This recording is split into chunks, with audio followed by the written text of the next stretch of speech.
بسم الله الرحمن الرحيم والصلاة والسلام على أشرف المرسلين وعلى آله وصحبه. Quel bonheur de vous retrouver.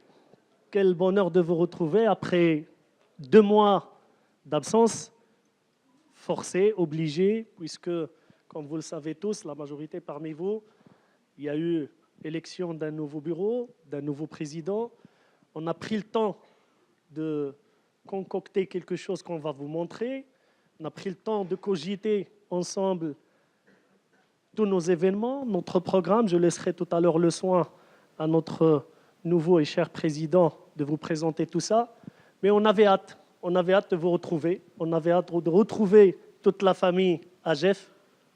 On avait hâte de retrouver toute la famille AGEF unie.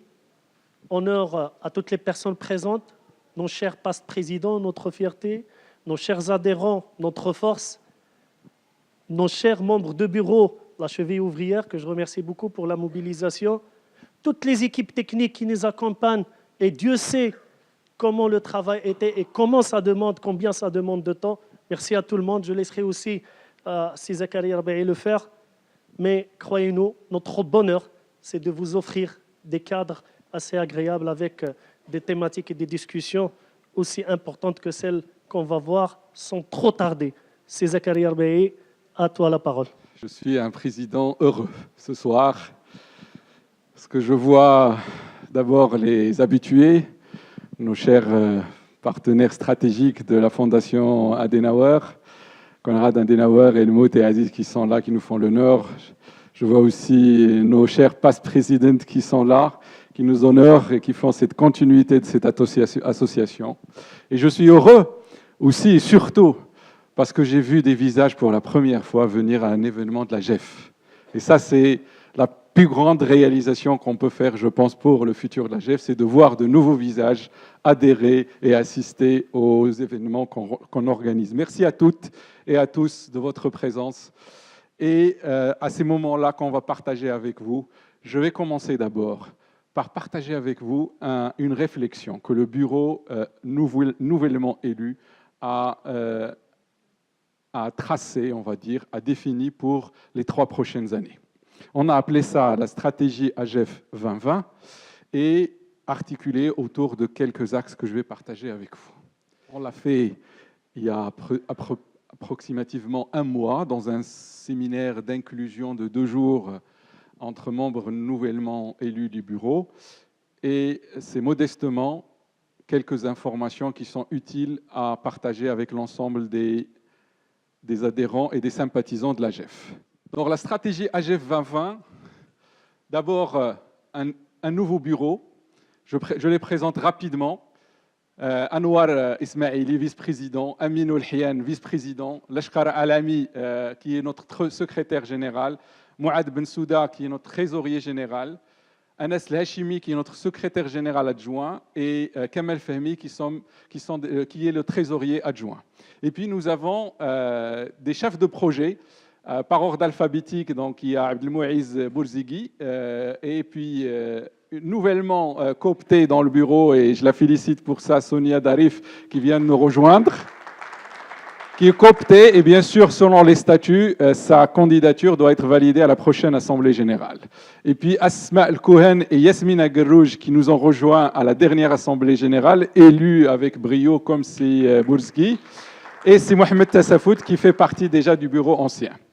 Alors, je rappelle ici l'ambition de l'AGEF telle qu'on l'avait pensée et qui est une continuité de ce qu'avaient pensé aussi les bureaux précédents. C'est que notre ambition est de faire de l'AGEF la référence de la promotion du capital humain au Maroc, et surtout pour offrir un espace privilégié à tous nos adhérents pour échanger les bonnes pratiques, pour créer de nouveaux concepts et pour faire du réseautage ou du networking.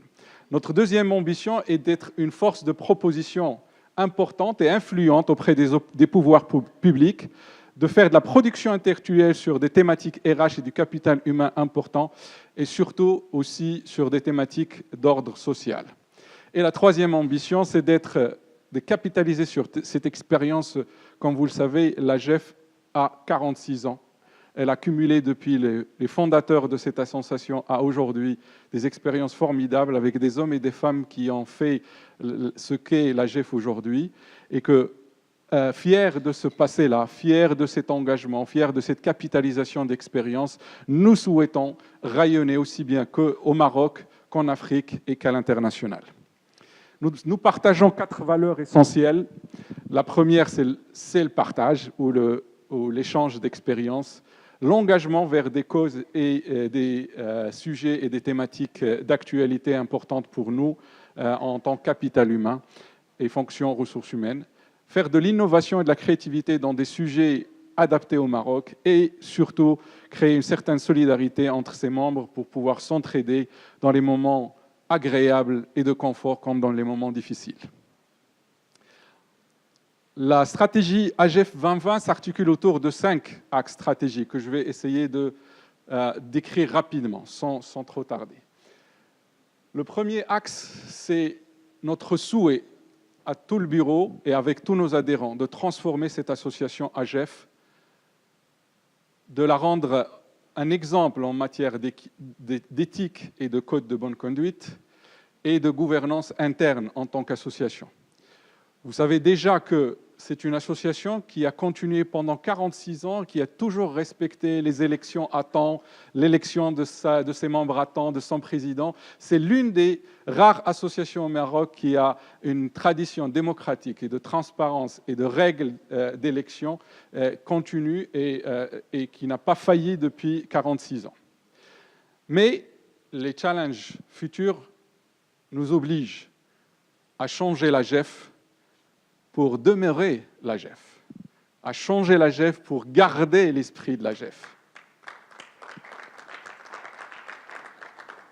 Et quand je dis changer l'AGEF, c'est-à-dire transformer d'abord son mode de gestion, d'abord avec une équipe spécialisée, c'est ce qu'on compte faire, parce que le volontariat est très utile, mais il a des limites, donc il faut des gestionnaires et des administrateurs d'associations qui doivent nous aider à faire ça. On va aussi changer de local, qui est un peu vieillot, qui date et qui doit donner un coup de modernisme, à mon avis, à notre association. Donc, c'est ce qu'on se projette de faire dans les mois qui viennent. À réviser les statuts, parce que c'était un engagement qu'on a eu avec beaucoup d'adhérents, notamment avec les past présidents, pour relifter certaines zones grises dans nos statuts aujourd'hui, pour les clarifier davantage et mettre l'organisation de nos statuts juridiques au diapason de nos ambitions futures. Et puis surtout, et la nouveauté, je pense, avec ce bureau, c'est qu'il a pris l'engagement que sur les 2 prochaines années, nous allons faire entrer le maximum de membres du bureau femmes. Et que ce n'est pas fini, ça c'est la pratique. Et qu'on souhaite créer la parité à 50-50 à l'horizon de 2020 et qu'elle soit effective à 50-50 à partir de 2020. Vous savez que les trois nouveaux membres du bureau de l'AGEF sont toutes des femmes. Vous l'avez bien remarqué, Yasmina, Asma et maintenant Sonia sont toutes des femmes et on veut absolument continuer à ça jusqu'à ce qu'on arrive à parité, c'est-à-dire 5 femmes contre 5 hommes. Et puis surtout, on a une problématique de recouvrement de nos finances par rapport au mode de gestion. Donc c'est une occasion pour moi de sensibiliser l'ensemble des adhérents qui ne l'ont pas encore fait de le faire et de pouvoir contribuer à cela, à organiser des événements comme ça, parce que vous savez que nos finances sont très, très limitées. Malgré toute l'aide qu'on reçoit de donateurs stratégiques comme Konrad Adenauer ou d'autres partenaires et sponsors, mais la cotisation des adhérents est une source de financement pour nos activités qui est très importante.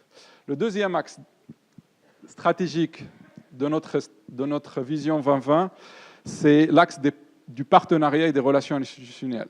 Et donc, première chose, nos partenariats, nous souhaitons signer avec déjà des partenaires stratégiques comme Konrad Adenauer, ce qui est déjà le cas, avec des associations ressources humaines africaines et aussi internationales, avec les ministères avec S concernés, que ce soit l'emploi ou même les autres ministères qui ont des sujets d'ordre sociétal ou capital humain, avec la CGEM, pour qu'on soit un interlocuteur aussi privilégié pour la CGEM, avec les grandes écoles pour développer des programmes et des séminaires et des programmes pédagogiques en partenariat avec l'AGEF, et avec des cabinets de conseil aussi pour pouvoir développer des études de marché, des études de train, des études de salaire s'il le faut, des études sur d'autres sujets comme la transformation ou les ressources humaines en général. Troisième axe stratégique, c'est qu'on a un site qui s'appelle agef.ma qui n'a pas été relifté depuis quelques années. Il sera remis en service début de l'année prochaine avec un contenant et un contenu qui répond aux besoins et est digne de l'association comme l'AGEF.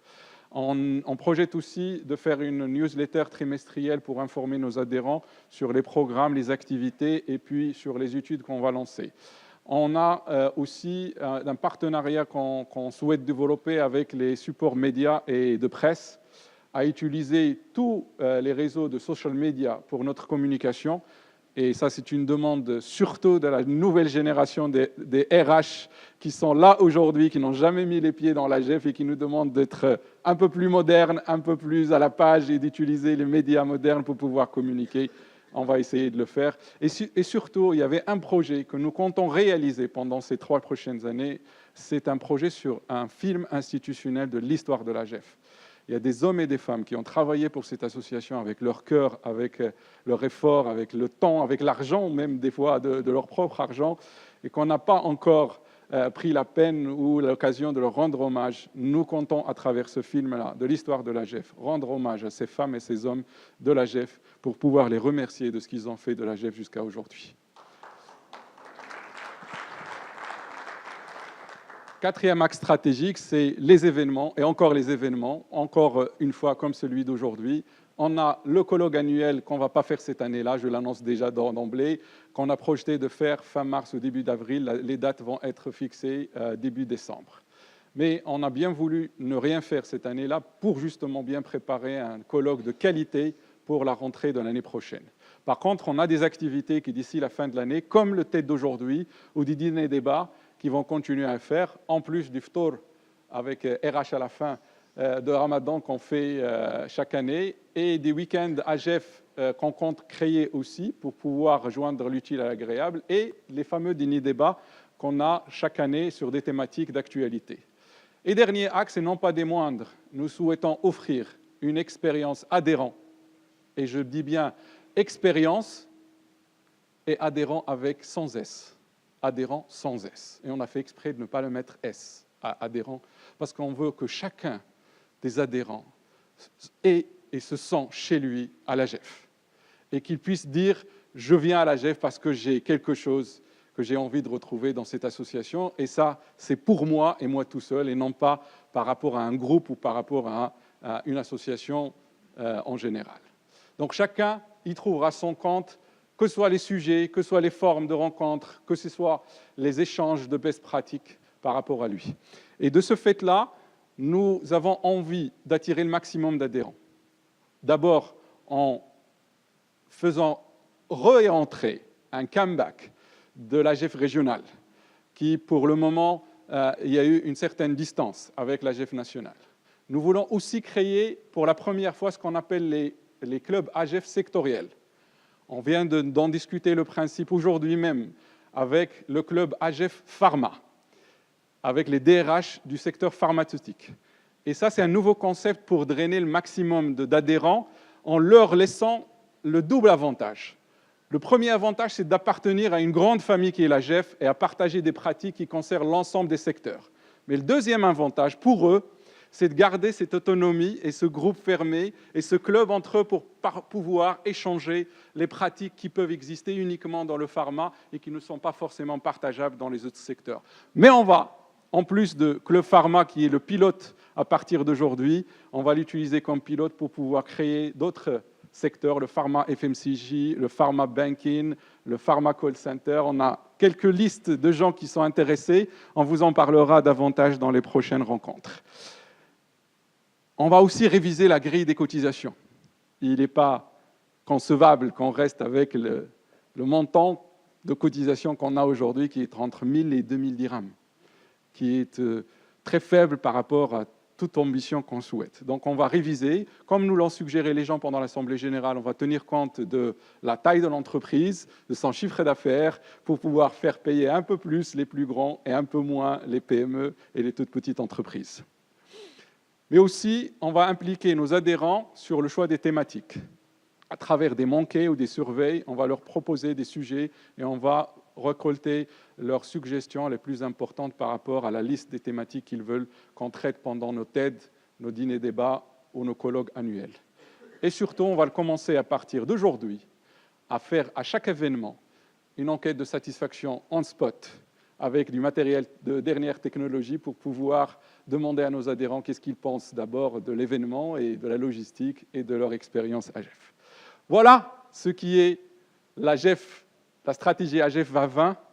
J'espère vous en dire à chaque fois un peu plus aux prochaines rencontres, mais j'ai envie de vous dire j'ai besoin de vous. Parce que, avec toute la bonne volonté d'un bureau de membres qui sont une dizaine, cette ambition ne saurait être réaliste et réalisable. On a besoin de chacun d'entre vous pour contribuer à sa manière et à aider cette association à avancer de l'avant. Je l'ai écouté tout à l'heure des jeunes des RH de pharma qui nous disaient on ne se voyait pas, on ne se reconnaissait pas dans l'AGEF parce qu'elle ne répondait pas à notre thématique, ou il y avait un problème de génération, ou il y avait un problème de communication, et ainsi de suite. Nous voulons que maintenant, les jeunes, les moins jeunes et les anciens de l'AGEF puissent tous contribuer au succès de cette vision AGEF 2020. Merci beaucoup.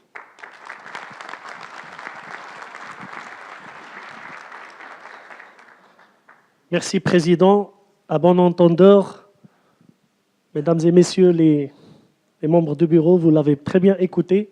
Le futur, il est prometteur, mais il est aussi contraignant parce qu'on est obligé de tripler d'efforts encore. Comme vous le savez, un plan d'action assez ambitieux qui a besoin de vous, mais qui a besoin aussi de partenaires et de partenaires stratégiques qui vont nous accompagner. 45 ans d'existence ou plus, la Conrad était un partenaire stratégique. Elle l'est toujours, elle le restera toujours pour faire plaisir à mon ami Helmut, que j'invite pour son mot d'ouverture aussi. Cher ami Helmut, sous vos applaudissements. Merci beaucoup.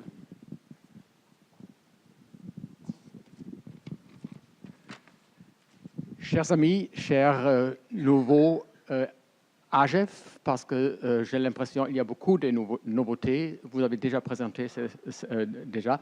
Comme partenaire stratégique, j'ai pris l'occasion de réfléchir un peu sur votre sujet de ce soir. Et si vous permettez de laisser me présenter le stress, le nouveau mal du siècle. Le sujet de ce soir représente une des thématiques les plus importantes de la vie publique, surtout dans le contexte de la mondialisation. Le stress a aujourd'hui existé à s'exprimer dans toutes les sphères. Selon le sociologue allemand Hartmut Rosa, plus on économise le temps, plus on a la sensation d'en manquer. Traditionnellement, on pense que nos convictions profondes sont guidées par la morale et non par une simple préférence. Mais aujourd'hui, au quotidien, la majorité de nos actions ne sont pas guidées par nos valeurs, mais par notre agenda. C'est le cadre temporel qui nous pousse à agir. Ce sont les dates limitées qui nous donnent nos priorités. Ce ne sont pas forcément les plus importants, mais les plus pressants. Mais pourquoi sommes-nous toujours à court de temps? Dans les sociétés occidentales, les individus semblent toujours pressés, en retard, etc. Et ce qui est assez curieux au regard du gain de temps et qui résulte de progrès technologiques, c'est comme il y avait une corrélation entre le temps que l'on économise et la sensation d'en manquer. Ce qui représente un paradoxe. Premièrement, ce n'est pas la technologie qui génère cette accélération. Certes, elle nous permet d'aller plus vite dans les secteurs de transport, de communication, de la production, qui suivent aujourd'hui les processus beaucoup plus rapides, des caravelles aux diligences, puis les locomotives aux avions en passant par la voiture, le vélo ou le train à grande vitesse. Le monde s'est fortement dynamisé depuis le XVIIIe siècle. La technologie nous aide donc à économiser du temps et nous devrons théoriquement bénéficier de davantage de moments libres. Deuxièmement, le problème, c'est que puisqu'on peut produire plus rapidement, on produit plus de quantité. Prenons l'exemple du courrier. Rédiger une email prend 2 fois moins de temps qu'une lettre. Là où écrire 10 lettres prenait 2 heures, écrire 10 emails n'en prend qu'une. Troisièmement, notre rapport du temps est donc profondément lié à l'impératif de croissance. Et comme la société moderne ne produit sa structure qu'à travers l'innovation et l'accélération, on a besoin de croître et d'innover pour préserver les structures économiques, sociales et politiques. Cette logique de stabilisation économique explique donc notre manque de temps. Reste la question de savoir comment cette accélération du temps nous affecte-t-elle au quotidien. Cette vitesse affecte l'ensemble de notre vie. C'est un phénomène global. Le monde du travail est celui dans lequel nous l'expérimentons le plus, mais pas seulement. On nous demande d'accroître notre savoir, de peaufiner son capital social, culturel, mais aussi de soigner notre équipement informatique, les logiciels que nous utilisons, de travailler notre réseau social.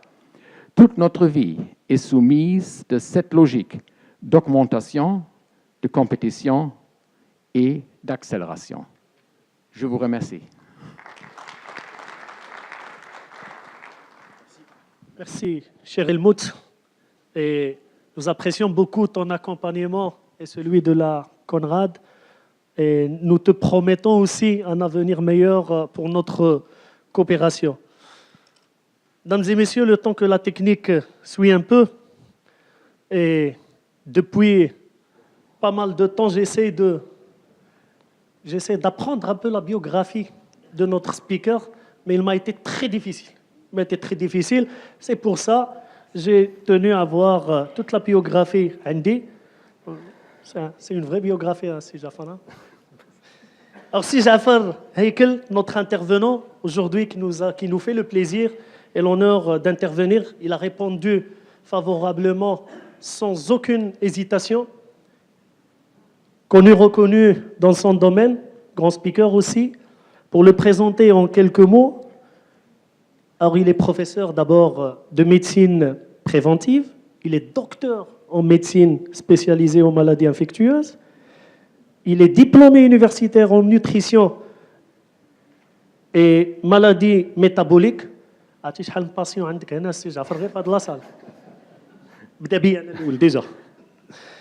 Il est diplômé de l'université en diabétologie, maîtrise en sciences en santé communautaire à Montréal, un PhD en épidémiologie aussi à Montréal, un MBA en finance et organisation à Sherbrooke,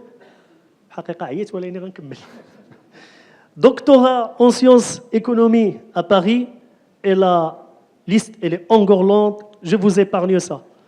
Il a commencé naturellement sa carrière en public, effectivement. Il était responsable central et régional au sein du ministère de la Santé pendant plusieurs années.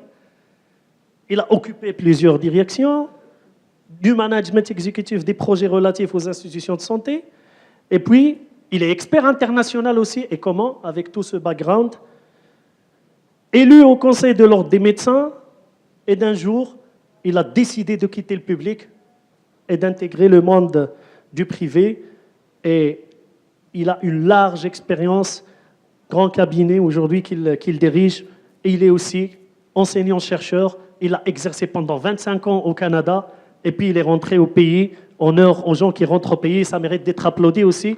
Bravo, c'est Heikel d'avoir pris la décision de revenir. Et puis, il préside, le meilleur est pour la fin, il préside le Collège national des médecins nutritionnistes, la Société marocaine de nutrition, santé et environnement. Mesdames et messieurs, si Jafar Heikel, sous vos applaudissements, Merci. et je vous laisse déguster. Merci. Merci beaucoup.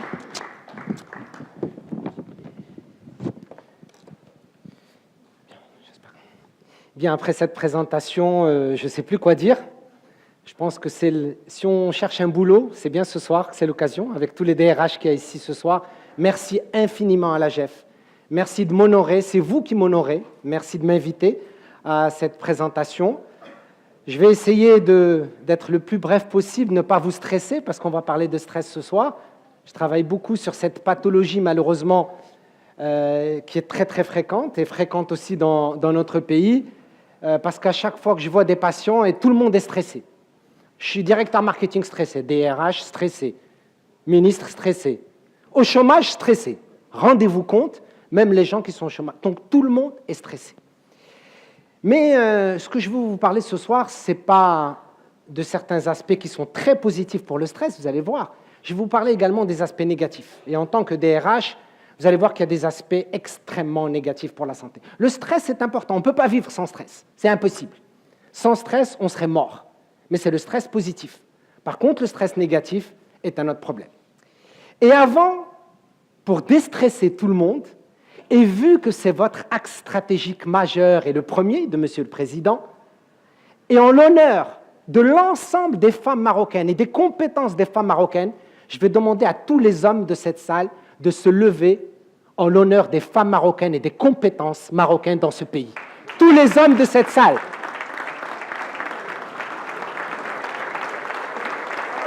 Là, oui. Là, pour tout ce que fait la femme marocaine. Voilà, je voulais commencer par ça. Ben, toutes les femmes sont contentes, c'est super. J'espère que vous allez les faire encore. Ben, oui, oui. Vous allez voir, on va parler dans quelques instants d'un certain nombre donc, de phénomènes. Et on va parler particulièrement du travail, parce que ça vous intéresse, c'est le travail.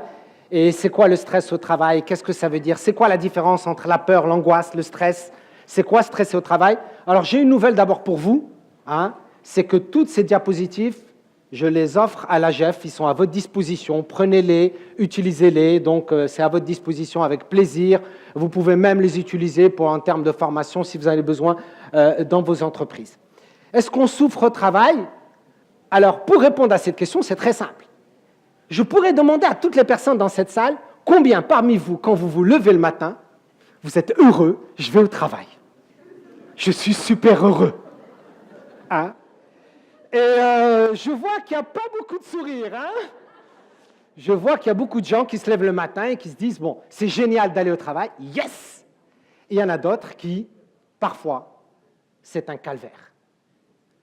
Parfois plus ou moins. Et vous allez voir que vous avez un rôle crucial, fondamental, et je pense que le DRH a des fois un rôle beaucoup plus important que le médecin en termes de combattre le stress au travail. Quelles sont les sources de stress? Vous les connaissez, mais je vais citer certaines sources qui sont quand même importantes. Et bien sûr, les guerres, les cataclysmes, tout ce qui va se passer, le terrorisme, on en parle un partout, c'est le stress. Vous allez voir que ça arrive même à tout le monde. J'allais dire même à tout le monde. Regardez, tout le monde peut stresser dans des moments particuliers. Qu'est-ce que ça veut dire, mes amis? Ça veut dire que le stress est un phénomène dynamique.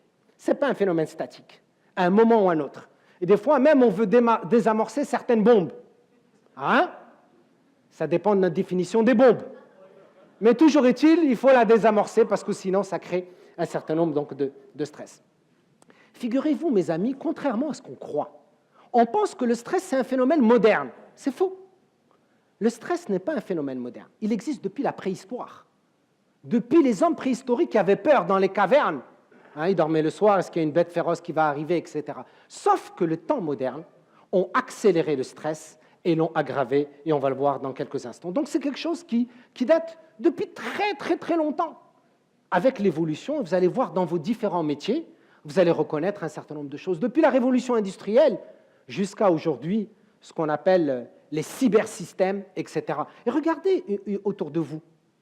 Quand vous êtes chez vous à la maison et que vous êtes avec vos enfants, que tout le monde est sur la PlayStation, que le mari il est sur WhatsApp, rapidement, pour que la femme ne voit pas ce qu'il envoie comme WhatsApp. Et la femme également, elle est sur WhatsApp en général avec sa maman. Je savais que vous alliez faire comme ça. Ou en tout cas, pour la bonne cause. Et combien il y en a qui sont en relation avec leur DRH, hein, pendant qu'ils disent, qu'est-ce que ça veut dire, mes amis? Ça veut dire qu'on n'a même plus le temps de socialiser. Regardez, est-ce que vous savez combien d'enfants marocains prennent un petit déjeuner? Vous seriez étonnés, parce qu'aujourd'hui, on n'a tellement plus le temps, on va lancer le petit déjeuner dans la voiture, tout le monde en va en courant, on emmène les enfants à aller, on n'a même pas le temps de prendre soi-même son petit déjeuner. On n'a plus le temps de vivre. Eh bien, ça aussi, ça crée des situations de stress. D'abord, les contraintes physiques qui ont changé. Ensuite, également, les contraintes mentales qui sont les plus graves, et on va le voir dans quelques instants. Que des fois, la souffrance morale, elle est beaucoup plus importante que la souffrance physique. Et puis, ça, vous le connaissez très bien, hein, pour les gens qui travaillent dans les marchés, hein, les gens qui sont dans les finances, les traders. Hein. Mais vous savez, mes amis, les traders, ça gagne beaucoup d'argent, c'est top. Mais vous savez quel est le pourcentage de traders qui sont cocaïnomanes? Waouh! L'OMS, ça, c'est la stress attitude. Regardez, ça, vous connaissez bien les DRH. Le mariage, quel événement magnifique! Ça, c'est des événements aussi de stress. Mais le mauvais stress, l'attente d'un résultat d'un test. Mais si on n'avait pas le stress, on ne pourrait pas vivre.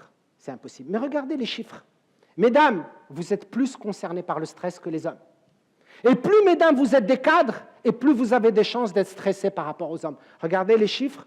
Quand on est gestionnaire, depuis le bas de l'échelle, entre guillemets, l'ensemble des travailleurs, les femmes sont en général plus stressées. Mais j'ai une bonne nouvelle pour les dames. C'est que l'espérance de vie au Maroc, qui est de 74,8 ans, elle est beaucoup plus basse chez les hommes. Les hommes vivent 2 années de moins que les femmes. C'est normal, les femmes les ont déjà tués avant, mais bon, je plaisante.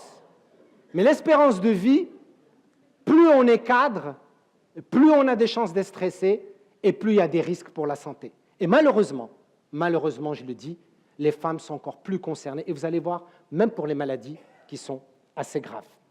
On va le voir.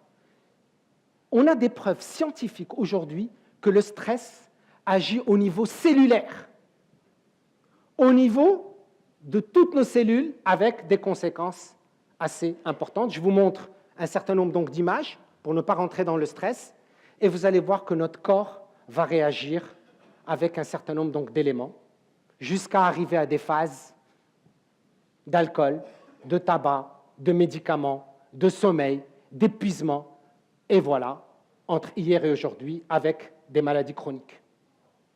Je ne comprends pas pourquoi ça passe aussi vite, ce n'est pas moi. Je crois qu'ils doivent être très stressés, mais ce n'est pas moi. Est-ce qu'il y a un technicien dans la salle? Parce que ça passe tout seul. Ils ont envie de se débarrasser de moi, peut-être, parce qu'il nous stresse ce monsieur-là, qui est au début, là. Est-ce qu'il y a les techniciens qui pourraient nous expliquer pourquoi ça passe comme ça?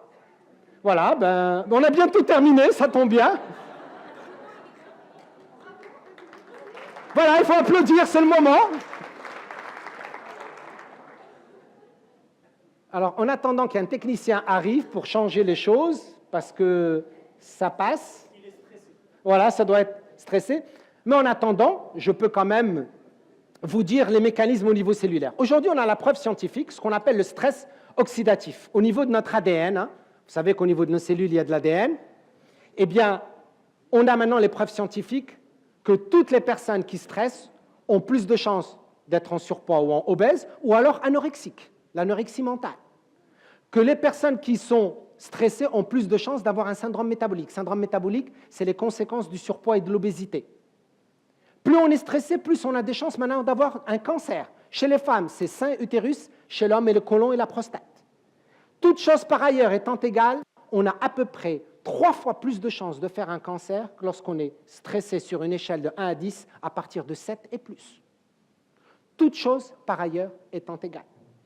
Quand on est stressé et qu'on mange mal, est-ce que ça va? Quand on est stressé et on mange mal, ben, eh bien, évidemment, on a plus de chances évidemment, de développer un certain nombre de pathologies. Et pour éviter ça, et pour lutter contre le stress, quel est le meilleur médicament pour lutter contre le stress? Alors tout le monde, moi je vois, c'est mes patients, hein, les antidépresseurs ou les anxiolytiques. Eh bien mes amis, je vais vous apprendre une bonne et une mauvaise nouvelle. Le meilleur antidépresseur, le meilleur antistress, c'est l'activité physique. Alors, honnêtement, combien parmi vous respectez les normes de l'OMS qui sont 5 heures d'activité physique régulière par semaine? Levez la main qu'on vous voit. Levez la main qu'on vous voit. C'est magnifique. C'est-à-dire, ça représente à peu près 8% de l'AGF. Comme axe stratégique, Monsieur le Président, je pense qu'un peu d'activité physique ne ferait pas de mal à vos membres. Ben, j'ai bien compris. Ça veut dire, mes amis, qu'aujourd'hui, malheureusement, on n'a plus le temps, le stress, etc., et on ne fait pas un certain nombre de choses. L'activité physique étant fondamentale, mais rassurez-vous, la dernière étude du Haut Commissariat au Plan montre que 78% des Marocains ne pratiquent pas d'activité physique régulière. Mais ce qui est pire, c'est 55% des Marocains de moins de 25 ans, c'est-à-dire vous, ne pratiquent pas d'activité physique. Eh bien, c'est le meilleur élément et le meilleur moyen de lutter contre le stress. Et je voulais vous parler de ces 3 phases du stress avec son impact en milieu professionnel. Pourquoi? Parce que dans chacune des phases, mes amis, il y a des moyens de prévention. Dans chacune des phases, vous DRH, vous responsables, il y a des moyens d'agir avec le médecin du travail, avec des collègues, avec tous les moyens possibles et inimaginables. Donc chacune des phases avec un certain nombre, malheureusement, de maladies qui s'installent, l'hypertension artérielle, le diabète en particulier. Je vous annonce que 32% des Marocains souffrent d'hypertension artérielle. Un Marocain sur 3. C'est-à-dire que dans cette salle, le tiers est hypertendu. 10% des Marocains sont diabétiques. 29% en hypercholestérolémie. Et malheureusement, 21% sont obèses et 32% en surpoids. Ça fait un bon cocktail. Donc, sans vouloir faire le diagnostic de la situation, parmi les éléments, ce qu'on appelle les facteurs de risque modifiables, eh bien malheureusement, il y a le stress. Voici ce que je voulais vous parler tout à l'heure en termes à l'échelle cellulaire. Maintenant, on a des preuves au microscopie électronique où on sait que pour les personnes qui sont stressées, qu'est-ce qui se passe avec même les mécanismes de défense. J'espère que ça ne va pas commencer à s'accélérer tout seul. Voilà, c'est pas grave. Je vais y arriver. Voilà, jusqu'à la fin, café, cigarette et alcool. Alors, pour l'alcool, je ne parle pas du Maroc parce qu'au Maroc, on ne boit pas d'alcool, mais ailleurs, sachez que l'alcool est malheureusement un mécanisme, soi-disant, pour lutter contre le stress. Et on voit beaucoup de hauts cadres. Ils rentrent chez eux le soir à la maison et ils prennent un bon verre d'eau. Ou un bon verre de thé. Eh bien, mes amis, sachez que malheureusement, c'est une des phases. Et les résultats montrent qu'aujourd'hui, les gens, les hauts cadres ou hauts cadres, aujourd'hui, sont dans des périodes de stress où on va essayer de compenser, soit en mangeant, soit en buvant de l'eau, soit en faisant un certain nombre d'activités, mais pas les bonnes. Et les bonnes étant un peu d'activité physique. Alors, vous connaissez beaucoup de personnes qui arrivent du boulot le soir et qui disent « C'est génial, j'ai passé une journée top, maintenant je vais aller faire mon sport. » Et qui rentre et qui dit « Ma chérie, je t'aime. Allô, ma belle-mère, tu me manques. » Waouh, ça fait beaucoup, hein? Ça fait beaucoup pour déstresser. Eh bien, la réalité est tout autre. Regardez-vous en tant que responsable des ressources humaines, capital humain, c'est tellement important. Hein? D'ailleurs, j'aime bien cette notion de capital humain. C'est tellement fondamental parce que c'est notre meilleure richesse. Et on le sait tous dans les entreprises. Malheureusement, vous allez voir les résultats qu'il y a en milieu d'entreprise par rapport au stress. Alors, il y a plein d'études. Je les ai mises à votre disposition. Vous allez faire toutes les publications scientifiques. Je vais vous parler, moi, de chiffres. Moi, malheureusement, je suis un peu tordu. Je suis un scientifique pur et dur. Et je vais vous montrer des chiffres et des études qui ont été publiées. Je ne parle pas d'Akhbar Souk. Je ne parle pas d'un certain nombre donc, de médias sociaux ou X ou Y, mais de publications scientifiques, y compris marocaines, sur les conséquences du stress en milieu professionnel. Et donc, vous êtes particulièrement concernés à ce sujet. Alors, on ne va pas parler des effets immédiats du stress. Quand on veut passer un entretien, on stresse, on a les mains moites, on ne sait pas quoi dire, on a menti sur notre CV, on a changé des choses, on a mis une jolie photo de profil ou la mauvaise photo, etc. Je ne parle pas de ce genre donc, de stress, qui est normal et qui est bien. Je parle du stress chronique, qui va durer et qui va impacter la vie des gens. Alors, je ne parle pas des symptômes physiques d'abord. Et le premier symptôme physique qui est connu en milieu professionnel par tous les médecins du travail, c'est ce qu'on appelle les troubles musculo-squelettiques, les mal de dos. Tout le monde a mal au dos en milieu professionnel. Les migraines, tout le monde a mal à la tête, les migraines. Et bien sûr, à chaque fois on dit, les migraines, c'est parce qu'on travaille trop devant l'ordinateur. Ou alors, une chose encore plus importante, mes amis, c'est les troubles du sommeil. Et à chaque fois que vous allez avoir un cadre qui a trop de troubles du sommeil, attention, ça peut être le premier signe d'une dépression. Ça peut être le premier signe, attention que ça va mal. Et bien sûr, vous avez les médecins à votre disposition, vous avez les directeurs des ressources humaines pour aider et pour soutenir. Donc, il y a des choses donc, de base.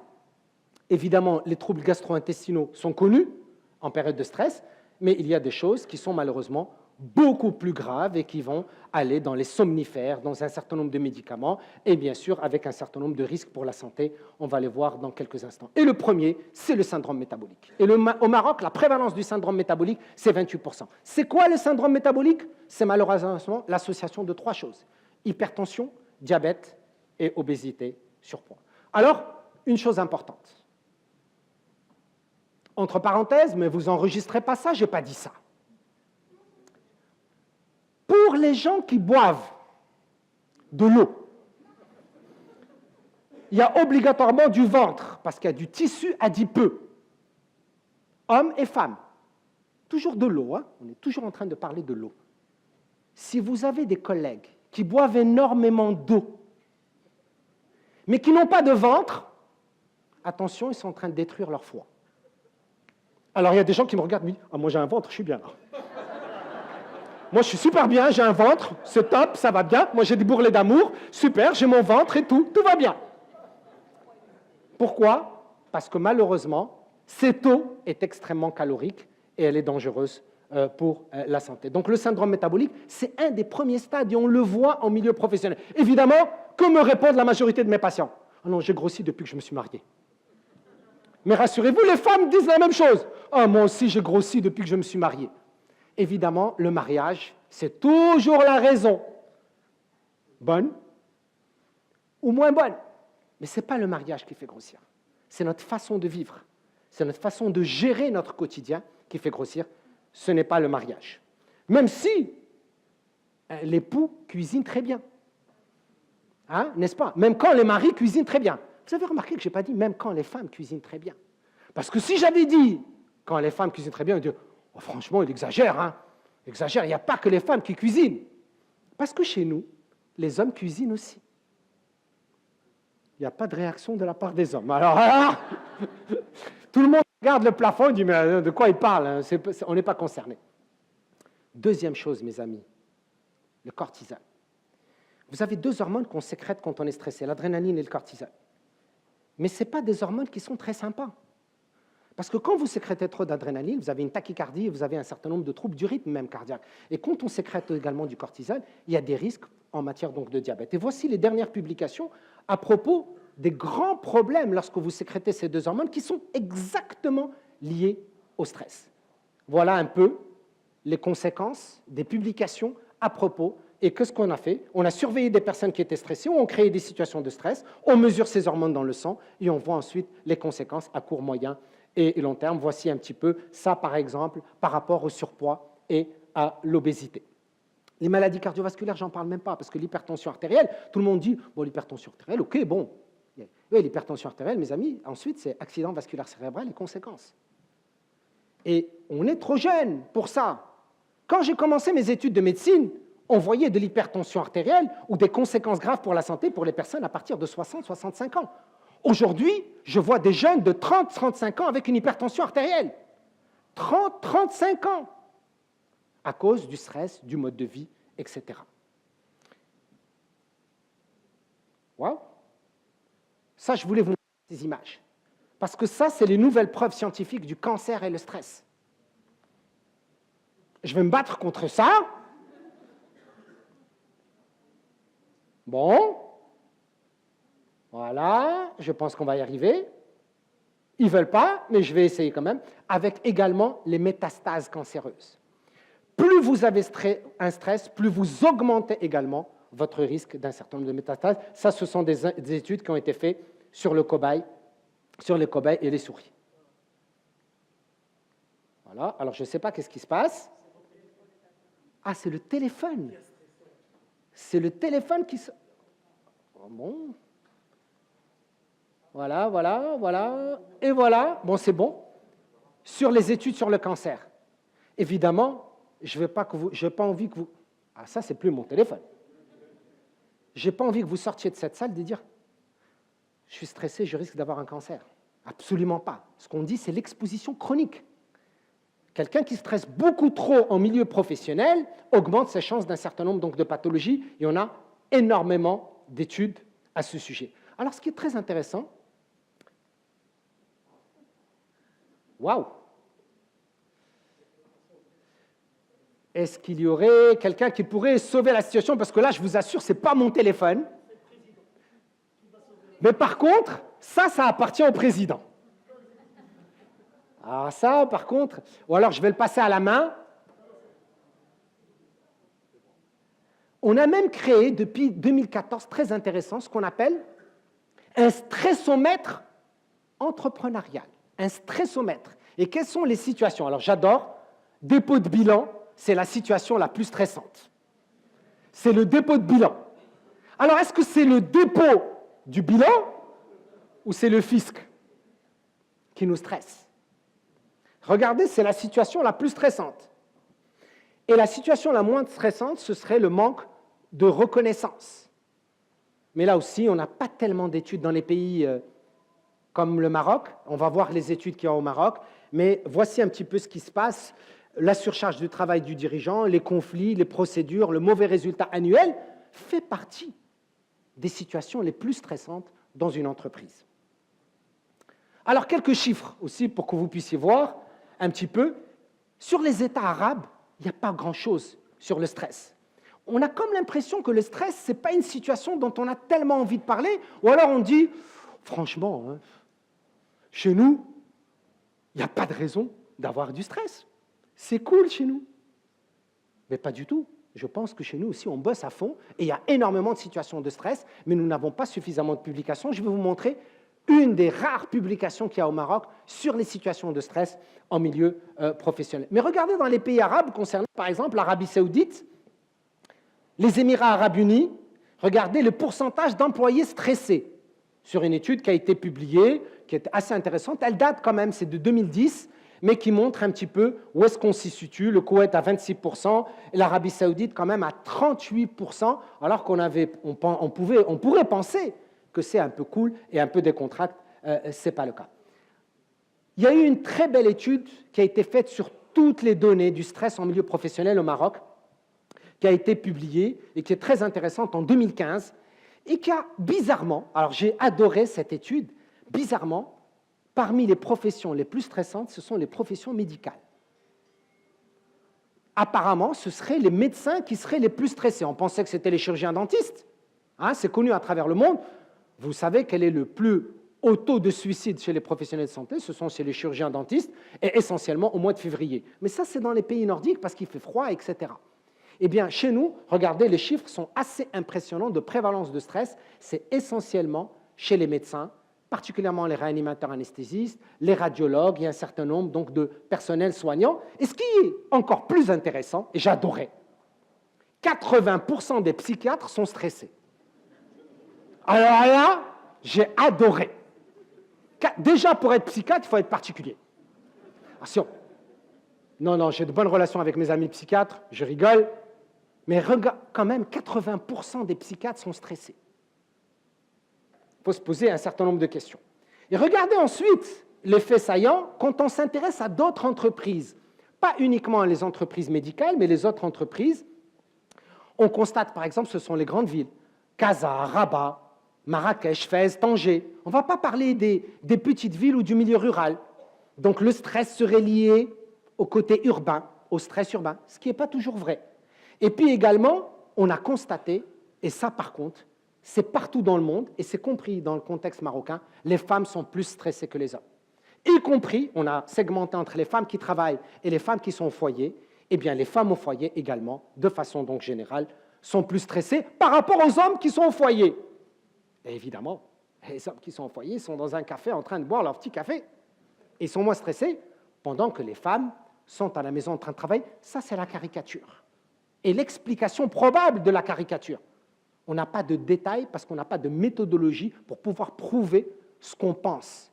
Mais ce qui est certain, c'est que les femmes au Maroc sont beaucoup plus stressées que les hommes. Alors, c'est la seule grosse publication marocaine sur le stress en milieu professionnel. Évidemment, il y a des choses qui ont été publiées dans nos journaux. Alors, sans enlever tout le caractère intéressant et pertinent de nos journaux, mais il ne s'agit pas d'études scientifiques. Alors, je vous ai montré ce qui a été publié en mai 2017 au niveau de l'Économiste, à propos des dirigeants qui sont malheureux au travail. Je suppose que vous connaissez cette enquête, avec les gens qui se sont épuisés, qui se sont découragés, etc. Le stress et la fatigue en milieu donc professionnel, et qui a été publié dans l'Économiste. Alors, la motivation, à quoi elle est liée chez nos gens? Eh bien, la motivation, pas du tout au chiffre d'affaires, au salaire, mais beaucoup plus aux missions qu'on va nous assigner. Évidemment, mes amis, il y a plein d'études en France, aux États-Unis, en Allemagne, dans les pays nordiques, au Canada, etc. Je ne vais pas vous les passer, mais sachez que quand même, il y a beaucoup d'éléments qui démontrent la preuve évidente de relation entre stress et performance en milieu professionnel. Voici un petit peu, à peu près, les données moyennes dans la littérature. 58% des entrepreneurs, journée stressante. 58% quand même. 55% pensent que c'est lié à la dégradation donc, de leur santé. Et je vous rappelle, encore une fois, comme pour les sportifs, c'était très intéressant. Vous savez que les grands sportifs ont une espérance de vie et des problèmes de santé supérieurs à la moyenne d'une population. Les grands sportifs. Ça ne veut pas dire qu'il ne faut pas faire de sport. Le président va dire « ça tombe bien, je ne fais pas de sport ». On a dit les sportifs de compétition, de haute compétition. Et la même chose au niveau de l'entreprise. On constate que les gens qui travaillent, qui se donnent énormément dans leur travail, pour le côté positif, sont bien, bien-être. On va voir les résultats du bien-être et du bonheur. Mais pour ceux qui se donnent et qui n'ont pas de satisfaction et qui ont beaucoup de pression et beaucoup de stress, au contraire, leur santé se dégrade au travail. Et le travail devient un facteur de risque de la santé. Avant, on connaissait le facteur de risque alcool, cigarettes, manque d'exercice physique, etc. Aujourd'hui, dans certaines situations, attention, le milieu professionnel, le cadre professionnel peut être une situation d'aggravation de la santé. Évidemment, je ne pouvais pas ne pas parler du harcèlement. Je ne pouvais pas. Je suis un pro-féministe, hein, vous l'avez bien compris, je crois, et je trouve inacceptable de ne pas parler de la problématique du harcèlement au milieu professionnel, parce que c'est une source de souffrance partout dans le monde, y compris dans le contexte marocain. Et là aussi, ce sont des situations stressantes pour la femme, hein, qui, dans certaines situations, malheureusement, va avoir un impact sur sa santé physique et sa santé morale. Je pense, regardez, il y a un certain nombre d'impacts sur le plan international. Et regardez, c'était une très belle étude en 2016, où une femme sur deux dans le monde est victime de harcèlement sexuel au travail. Et là, évidemment, je mets « sexuel » entre guillemets, parce que la perception du harcèlement sexuel dans certains pays, ce n'est pas la même perception que chez nous. Je vais vous donner une anecdote qui était très intéressante. À l'époque, je vivais au Canada, et en tant que bon Marocain, hein, tous les hommes marocains, tabarakallah alayhom, sont toujours très entreprenants, et donc j'arrive devant la cafetière à l'université, ça fait bien, et je dis à une femme qui est arrivée, « Do you want a coffee ?» Moi, c'était bien pour moi, pour lui proposer un café. Et elle m'a regardé d'une drôle de manière, elle me dit, « Est-ce que vous seriez en train de me draguer ?» Heureusement que je n'ai pas répondu oui. Je voulais faire bien et dit, « Pourquoi pas ?» Mais heureusement, lorsque notre définition du harcèlement n'est pas la même, mais la souffrance est probablement aussi importante, sinon supérieure, dans des contextes comme les nôtres. Et ça, regardez un petit peu les études à travers le monde qui montrent des pourcentages extrêmement élevés de femmes qui se sentent en souffrance physique ou en souffrance morale à cause donc harcèlement et qui créent des situations de stress en milieu professionnel. Et je ne vous apprendrai rien, vous, en tant que DRH, que plus on a de stress en milieu professionnel, et plus ça va impacter la performance de l'entreprise à tout point de vue, et quels que soient les indicateurs de mesure de la performance donc, de l'entreprise. Là aussi, ce sont des études qui ont été faites dans les pays anglo-saxons et qui montrent également que, malheureusement, beaucoup de femmes se plaignent de ces situations qui créent un peu le stress par rapport au harcèlement sexuel ou, dans certaines situations, on parle de harcèlement moral. Le suicide aussi, il faut en parler. Et je pense qu'en tant que DRH et dans les médecins du travail, je pense que vous connaissez ce risque de situation. Et s'il vous plaît, le suicide, ce n'est pas une situation dont il faut faire la politique de l'autruche. Il faut en parler parce que malheureusement, il y a des personnes qui sont en souffrance de façon importante. Et c'est important que les DRH jouent un rôle, c'est important que le médecin du travail, etc., avant de passer à l'acte. Et des fois, il suffit de rien. On a l'impression, oh, le suicide, c'est la situation terminale, c'est la situation la plus grave. Eh bien, malheureusement, il y a des situations où on va passer très facilement un petit peu. Et malheureusement, plus on va monter chez les managers, et plus la situation va être assez importante. Regardez un petit peu, ça, ce sont les données des États-Unis, et ça, ce sont les données mondiales de 2012. Et regardez quand même, le Maroc se situe dans une moyenne qui n'est pas négligeable. Sachant qu'on n'a pas énormément de données scientifiques, ce sont des données qui ont été évaluées par l'Organisation mondiale de la santé déjà en 2012. Évidemment, là aussi, je vous mets ce que rapportent les journaux. Hein. Ce ne sont pas des données scientifiques que j'ai, je vous ai montré les données scientifiques, mais il y a d'autres données où le Maroc, quand même, se situe 3e dans la zone MENA en matière donc, de suicide après le Bahreïn et la Turquie. Et voici, par contre, les données 2017 de l'Organisation mondiale de la santé à propos du risque de suicide dans des pays comme le Maroc. Et regardez, le Maroc, attention, où la situation n'est pas si faible que ça. Et vous avez, vous, en tant que DRH, un rôle crucial, fondamental, parce que figurez-vous que parmi les causes principales, c'est le milieu professionnel. Donc ça, c'est important. Évidemment, les situations stressantes sont différentes en fonction des métiers, bien évidemment. J'ai dit tout à l'heure que c'était une situation dynamique, ce n'est pas une situation qui est stable, ce n'est pas une situation qui est statique, c'est une situation qui évolue, mais effectivement, il y a des métiers qui sont plus stressants. Si on va travailler, si on est agent d'autorité, si on est militaire, si on est anesthésiste réanimateur, si on est chirurgien cardiovasculaire, il y a des métiers qui sont un peu plus... Il y a des fois, hein, vous le savez, les artistes aussi, c'est un métier très stressant. Monter sur scène, vous affrontez, c'est un grand stress. Ne croyez pas, parce que je gesticule depuis tout à l'heure, que je ne suis pas stressé. Il y a une forme de stress également qui existe, qu'on maîtrise plus ou moins, mais qui existe dans différentes situations. Un enseignant, aussi, lorsqu'il veut délivrer son message, il y a une forme donc, de situation de stress, mais heureusement, ce ne sont pas des situations de stress négatives, ce sont des situations de stress qui sont positives. Voici un petit peu, évidemment, les situations. Eh bien, c'est clair, les big companies, les grosses entreprises, ce sont là où on trouve les situations de stress les plus importantes. C'est lié à ce qu'on appelle job strain, et ça, c'est reconnu à travers le monde.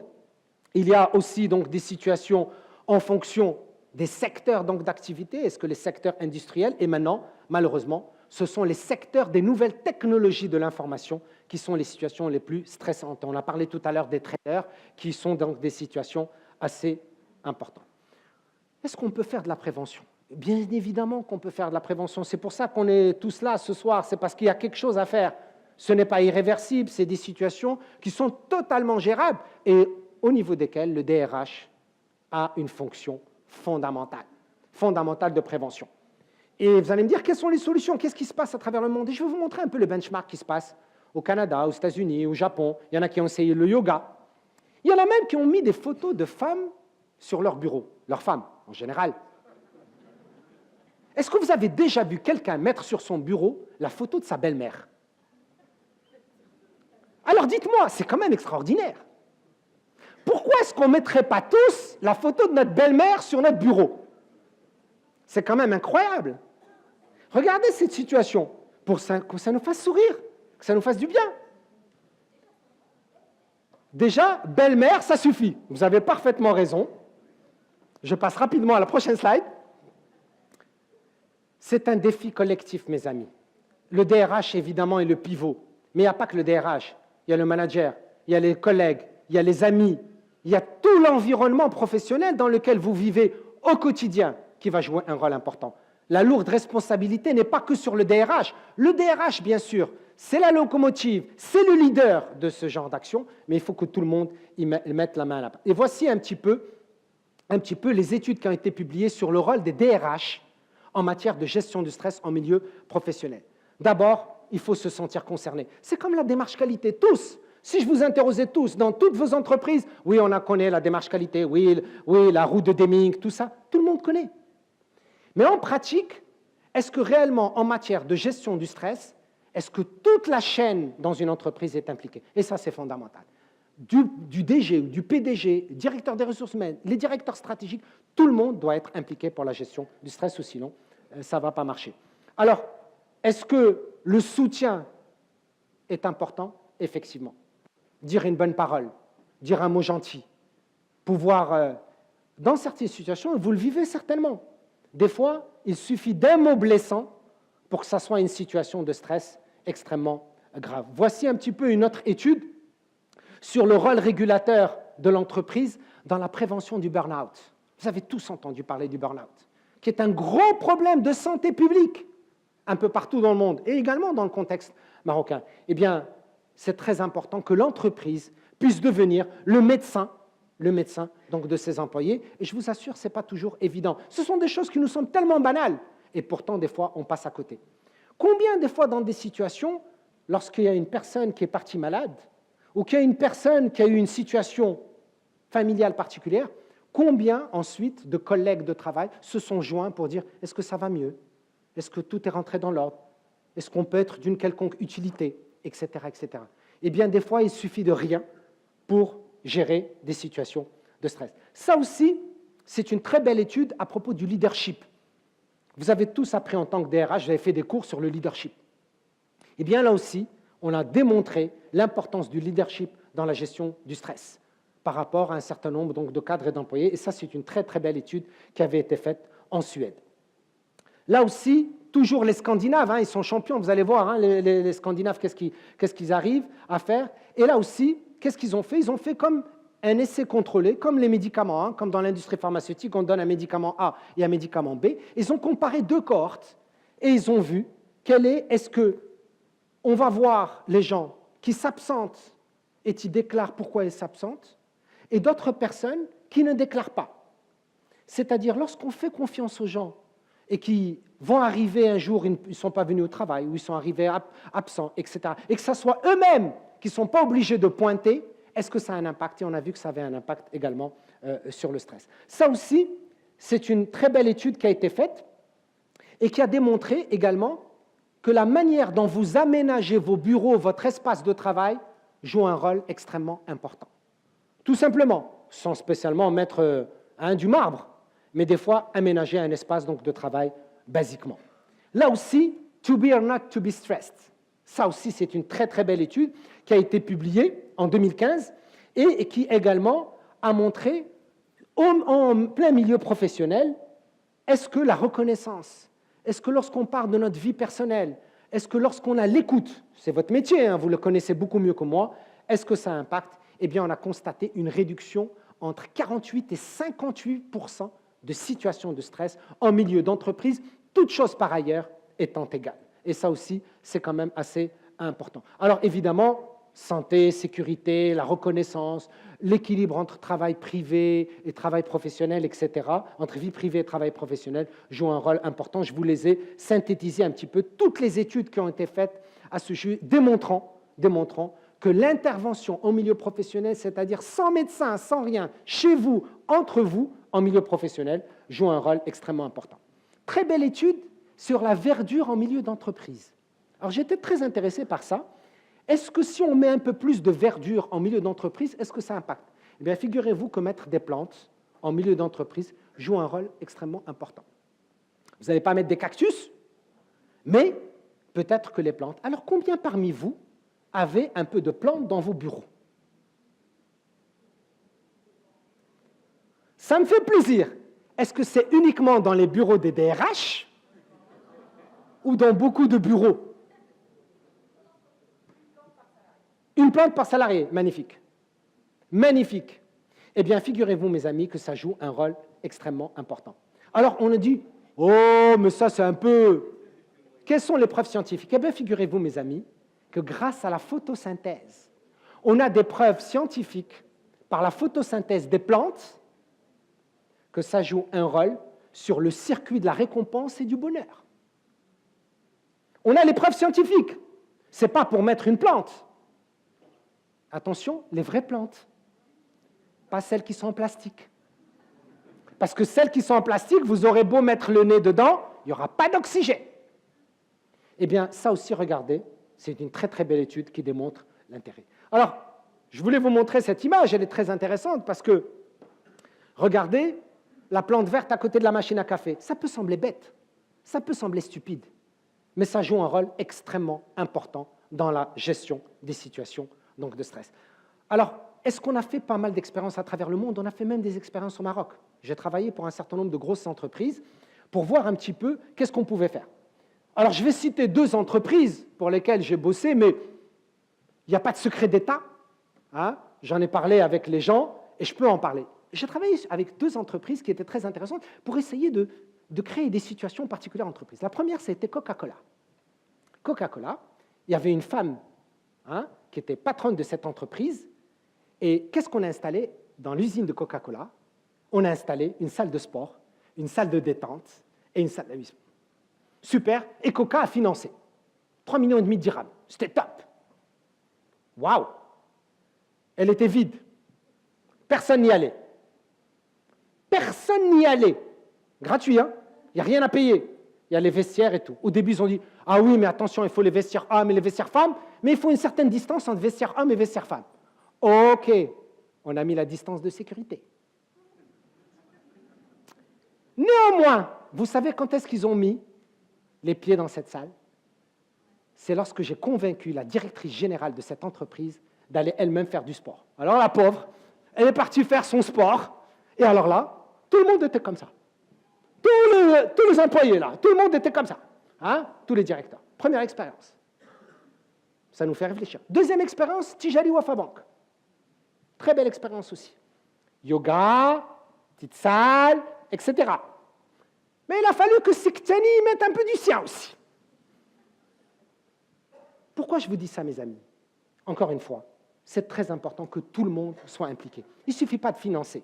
Il ne suffit pas de mettre en place une salle de yoga ou une salle de sport dans une entreprise pour que ça change le stress dans cette entreprise. Il faut que tout le monde soit impliqué, pas que le DRH ou pas que le DG, etc., ou sinon, ça ne marche pas. Alors, je vais vous montrer des success stories à travers le monde. Évidemment, je ne vais pas vous parler. Est-ce que quelqu'un parmi vous a déjà visité le lieu de travail de Google? Hein? Allez-y. Vous avez vu? Soit dans des films, soit vous avez visité. Eh bien, je ne dis pas que c'est le meilleur endroit, mais je dis que c'est un endroit très particulier pour les professionnels, pour les travailleurs. Eh bien, on a GlaxoSmithKline qui a fait de très très belles choses pour ses employés, où on a réduit de 80% des situations de stress. Les situations, les réunionites, vous connaissez les réunionites? Combien de fois on se réunit? Combien de fois on se réunit dans des situations et on crée des situations de stress alors qu'il y a des choses qui peuvent se résoudre par mail ou par téléphone? Mais on va faire la réunion. C'est très important d'être en réunion. Eh bien, les réunions aussi sont des situations de stress. Si on peut éviter certaines réunions et avoir les mêmes résultats, eh bien là aussi, on joue un rôle important. Bank of America a fait ça. Un hôpital a réduit de 28% les risques santé, tout simplement en créant des stratégies où l'employé peut lui-même créer son environnement de travail en termes de temps et d'espace. Par exemple, je ne dis pas que c'est applicable dans le contexte marocain. Ce n'est pas ce que je suis en train de dire. Je suis en train de dire, c'est qu'il faut innover. Je suis sûr que chacun d'entre vous dans cette salle, vous pouvez innover, que vous avez de très bonnes idées qui peuvent améliorer la vie de vos collègues ou des gens avec qui vous travaillez au quotidien. Jusqu'à arriver dans des situations comme ça, ce serait génial de dire, je n'ai pas envie de rentrer chez moi. J'ai envie de rester au boulot. J'aime mon boulot, c'est génial. Sans que ça vous crée des situations de divorce, bien évidemment.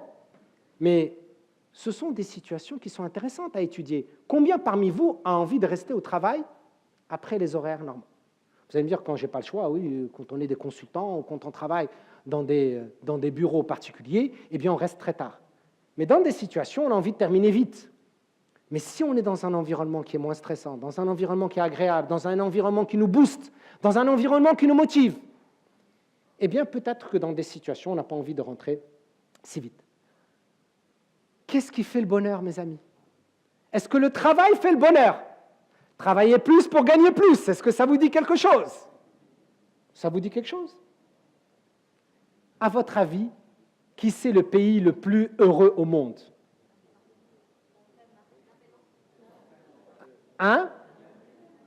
Finlande, l'Inde, la Suède, le Canada, le Maroc.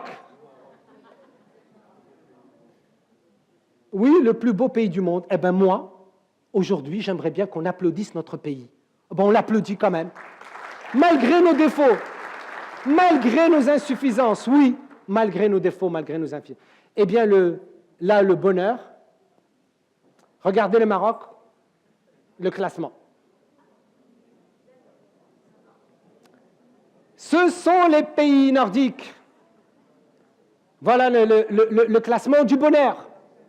Où on est heureux, toute chose par ailleurs étant égale. Est-ce qu'il y a des mécanismes de management de stress, mes amis, vous qui êtes des DRH? Alors, il y a pas mal d'études au Canada particulièrement. Je vais revenir sur regarder des choses, parler à des amis, relativiser les problèmes, marcher lentement. Regardez les gens qui sont stressés, est-ce qu'ils marchent lentement? Regardez à New York, regardez partout, regardez dans la rue, regardez même à Casablanca. Regardez les klaxons dans la ville de Casablanca. Est-ce que vous avez jamais observé un phénomène fabuleux? Vous avez déjà vu des gens devant des ascenseurs? Est-ce que vous avez vu déjà des gens devant les ascenseurs? Ah, je vais vous montrer les gens devant les ascenseurs.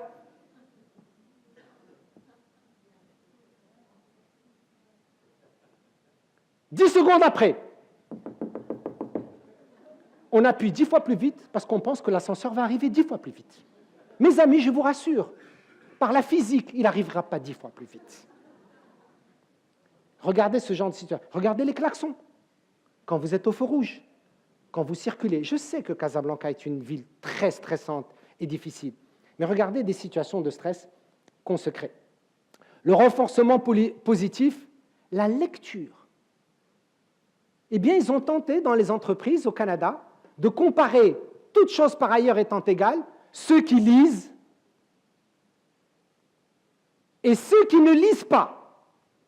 On a pris des gens, les mêmes cadres, en fonction des postes, et ceux qui lisent, le soir, la journée ou le week-end, qui lisent des bouquins.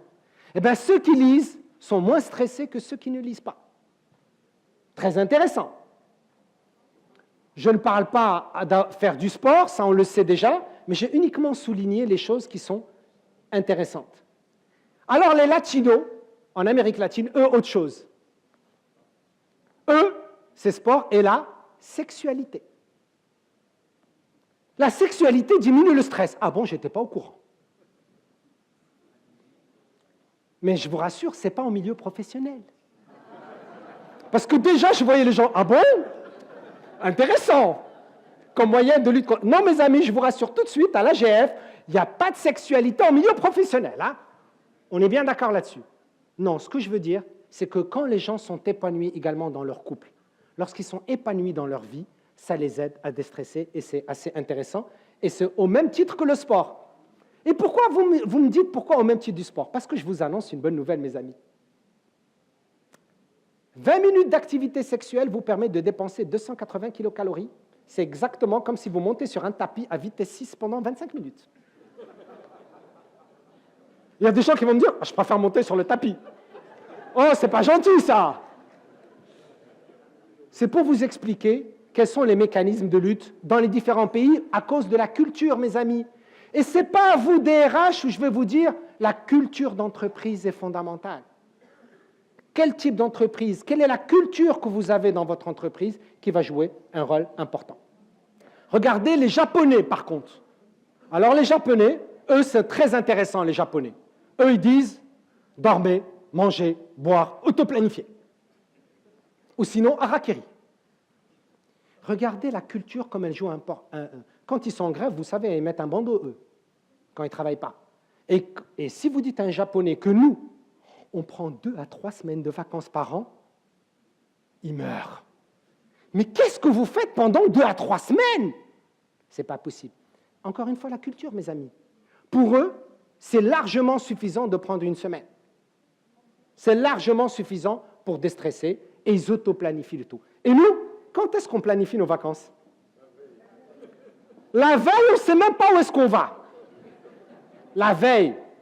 Donc, ça vous montre à quel point, quand on avait voulu installer la salle de yoga dans l'entreprise où je vous ai parlé tout à l'heure, je vous assure qu'il y a beaucoup de cadres qui nous ont ri au nez. Une salle de yoga dans une entreprise, dans une banque. Mais c'est n'importe quoi. On est où, là? Eh bien, figurez-vous que ça donne des résultats extrêmement intéressants. Au même titre qu'un autre type d'activité. Alors, je vais vous donner quelques petites recettes qui sont reconnues à travers le monde et publiées. Détendez-vous. Vous allez me dire, ah oui, mais on ne peut pas se détendre, on est stressé. Ben, raison de plus. C'est ce qu'on a envie. Respirez. Combien de fois vous avez pris le temps de respirer des fois dans une journée ou dans une situation qui est difficile? L'alimentation. Alors là, mon problème, c'est une catastrophe. Parce que l'alimentation aujourd'hui, tous les professionnels vous disent « j'ai pas le temps de manger, je mange entre midi et deux rapidement un sandwich ou je mange à la cantine de l'entreprise. Je n'ai pas d'autre choix. » Et vous, les DRH, vous êtes énormément impliqués dans la restauration collective entre midi et deux. En général, les DRH surveillent cette situation parce que c'est une situation qui peut être source de satisfaction ou d'insatisfaction donc des employés. Et là aussi, malheureusement, on ne surveille pas suffisamment notre alimentation. Je vous ai donné les chiffres de tout à l'heure. Dormez bien. Alors, quelles sont les heures de sommeil qui sont obligatoires? C'est entre 6 à 8 heures. Plus de 8 heures, c'est mauvais. Moins de 6 heures, c'est mauvais. C'est entre 6 à 8 heures.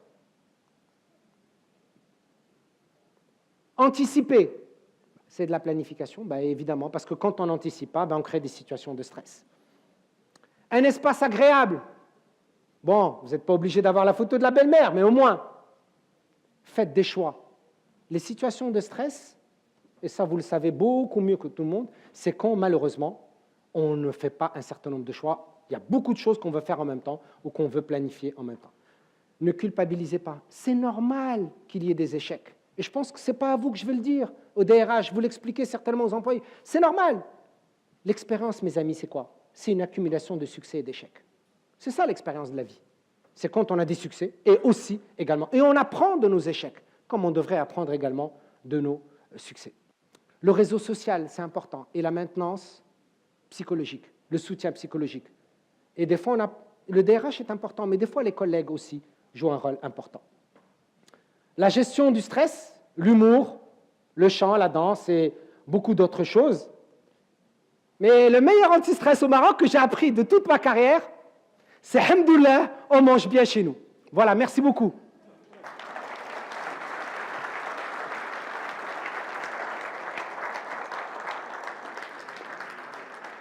Évidemment, si vous avez des questions, ça me ferait plaisir d'y répondre, si j'ai les réponses, bien évidemment. Je n'ai aucune compétence en ressources humaines, mais si il y a des interrogations, il y a des choses où je peux éclairer votre lanterne, ça me fera plaisir d'y répondre.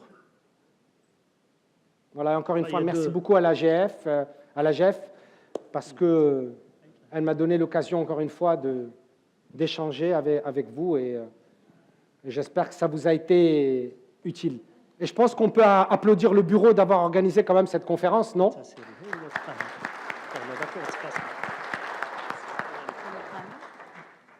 Ben, il y a deux personnes avec des micros pour les questions. S'il y a quelqu'un qui souhaiterait poser des questions. Alors, déjà, on a le premier qui ouvre le bal. Merci. Merci pour la conférence. Très intéressant. Merci encore à la GEF pour pour l'avoir organisé. Ma question, c'est quels seraient les effets de l'intelligence artificielle sur le stress? Est-ce que vous avez une idée de ce que ça peut être dans le futur proche? Je réponds à chacune des questions. J'attends que toutes les questions, peut-être il y aura des trucs qui... Comme vous voulez. On attend toutes les questions ou on répond question par question? Monsieur le modérateur. Allez-y. Oui, oui, d'accord. Bien sûr. Bonsoir. Bonsoir. Merci pour la présentation, elle était très intéressante. Mais vous avez surtout mis en relief des facteurs qui sont exogènes, en tant que paramètres générateurs de stress. Est-ce y a-t-il des facteurs endogènes qui sont des catalyseurs de stress? Autrement dit, est-ce qu'il y a des personnes qui sont par nature enclines au stress? Tout à fait. Est-ce qu'il y a des facteurs génétiques également? Oui. Et puis, ce que j'aimerais savoir aussi, quelle est la proportion, parce que vous avez surtout mis en relief l'impact du milieu professionnel sur le stress, mais, merci, est-ce que vous pourrez nous parler également des conditions de vie versus les conditions professionnelles en tant que facteur stressant? Merci. Merci.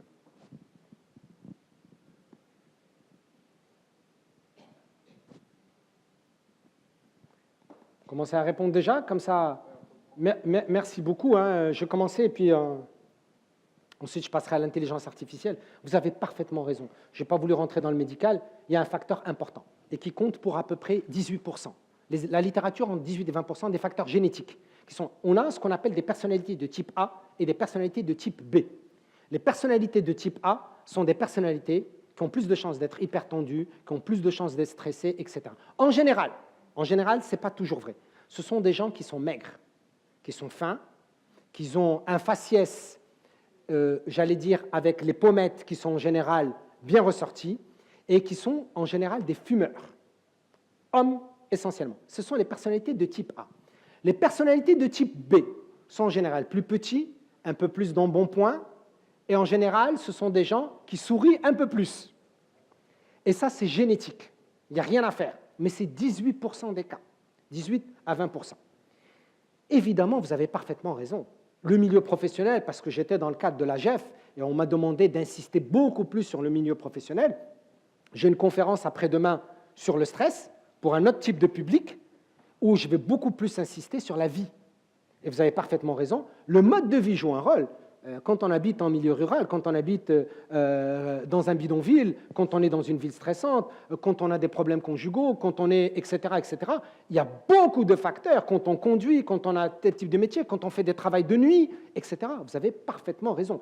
J'ai insisté essentiellement sur le côté professionnel parce que c'était quelque chose qui vous intéresse, je pensais, qui vous intéresse beaucoup plus. Mais vous avez parfaitement raison, il y a un autre aspect. Alors, imaginez que si déjà les autres facteurs de mode de vie sont déjà assez importants, et vous rajoutez à ça le travail, eh bien effectivement, vous avez des situations. Et vous allez voir que malheureusement, au Maroc, la situation, vous ne l'avez peut-être pas vu, la transition épidémiologique au Maroc, on constate de plus en plus de grandes problématiques de maladies mentales et d'hygiène mentale, à cause de la pression que les gens ne supportent plus, donc de plus en plus. Donc vous avez parfaitement raison. Par rapport à l'intelligence artificielle, eh bien, l'intelligence artificielle nous pose de gros problèmes. L'intelligence artificielle, on n'a pas le choix. Et on va là, et donc de plus en plus. Et d'ailleurs, vous le savez, nous, dans le domaine médical, on est particulièrement concernés. Vous le savez qu'aujourd'hui, en 2017, on opère à distance. On est capable d'opérer par un robot, un Da Vinci, par exemple, à 5000, 6000 km de distance, avec une PlayStation, et je suis capable d'opérer au Texas. On le sait. On sait qu'aujourd'hui, avec les outils connectés, je suis capable de vous donner votre glycémie, votre cholestérol à distance. Aujourd'hui, on est capable, par scan, de vous montrer quelle est votre composition osseuse, ono-métabolique en 1 minute. On a qui existe au Maroc. Je n'ai pas inventé ça. On a déjà la technologie présente dans notre pays. Donc, de plus en plus, l'intelligence artificielle va remplacer les outils classiques. Mais contrairement à ce qu'on pourrait penser, elle ne va pas nous faciliter la vie, parce qu'elle va créer d'autres situations de stress. Et une des situations de stress qu'elle crée, c'est qu'aujourd'hui, par exemple, dans les outils connectés, eh bien, il y a la dématérialisation et on n'est plus en contact avec les gens, on déshumanise les relations humaines, et on peut se retrouver dans des situations où on ne connaît pas l'autre, où on ne peut pas apprécier un sourire dans un visage, une parole, la façon de s'exprimer, etc. Donc oui, l'intelligence artificielle, on n'a pas le choix, mais au contraire, elle va créer de nouvelles situations stressantes. Pour terminer sur ça, sachez que le plus grand hôpital psychiatrique en France, qui s'appelle l'hôpital Sainte-Anne, a créé un département qui aujourd'hui a le plus grand succès et qui s'occupe uniquement des addictions de l'enfant à la télévision et aux jeux vidéo. Il y a des enfants aujourd'hui qui passent 8 heures à 10 heures par jour addicts à la PlayStation. Donc oui, de plus en plus, on va s'informatiser, mais de plus en plus, on va créer d'autres situations, malheureusement, donc de stress. Est-ce qu'il y a d'autres questions? Oui, madame.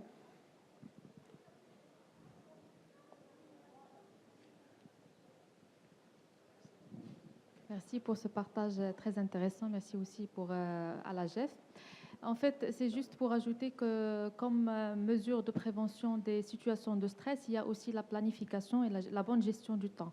Parce que quelqu'un qui se réveille le matin et qui ne sait pas par quoi commencer, c'est quelqu'un qui va forcément stresser. Donc, je parle de ma propre expérience. Donc, depuis que j'étais petite, avant de dormir, ça, personne ne me l'a demandé. C'est pour que j'évite que je stresse le matin. J'écris sur un papier que je mets juste à côté de mon lit tout ce que je dois faire le matin. Dès que je me réveille, je lis le papier et je ne suis plus stressée. Donc, c'est une petite recette que je partage avec vous. Oui, tout à fait. C'est important, comme les gens qui le matin se réveillent très très vite et n'ont pas le temps de faire des choses. Et peut-être que s'ils se réveillaient avant ou s'ils dormaient mieux, peut-être. Vous avez parfaitement raison, c'est une des possibilités. Fadala Sidi. Oui, bonsoir. Bonsoir. Donc ma question c'est par rapport au stress généré lors de la prise d'un nouveau rôle ou d'un challenge à lever. Face à ces situations, il y a des gens qui refusent d'accepter de prendre ce nouveau rôle ou de lever les challenges, mais ils vivent la frustration de ne pas surmonter ce rôle. Qu'est-ce que vous en pensez? Est-ce qu'on doit vivre avec le stress de la frustration ou le stress de la peur pour prendre ce nouveau rôle? Je vous remercie, excellente question. Alors, il y a en fait deux réponses. La première réponse, c'est il faut être honnête intellectuellement. Je pense qu'une personne ne devrait pas prendre un poste de responsabilité. Je pense que vous me lisez entre les lignes. Ne devrait pas prendre un poste de responsabilité si elle n'a pas les capacités ou les compétences ou la capacité, comme disent les anglo-saxons, de le faire. Je pense que ça, c'est pas honnête et ça diminuera son stress. La frustration, elle est liée quand, en général? C'est lorsqu'on pense qu'on peut et qu'on n'a pas. Mais quand on sait, au fond de nous-mêmes, qu'on ne peut pas ou qu'on n'a pas les compétences, qu'on n'a pas les capacités, et qu'on refuse donc ce poste, ça crée moins de frustration et ça diminue les situations de stress. Les pires situations de stress, c'est lorsqu'on vous dit « Est-ce que vous voulez être DG ?» Ah oui, bien sûr. Bien sûr, je suis capable de. Et que vous n'êtes pas capable. Et ça va créer des situations de stress, parce que vous ne serez pas capable d'accomplir la mission telle qu'elle devrait être menée. S'il n'y a pas d'outils d'évaluation, ce n'est pas grave.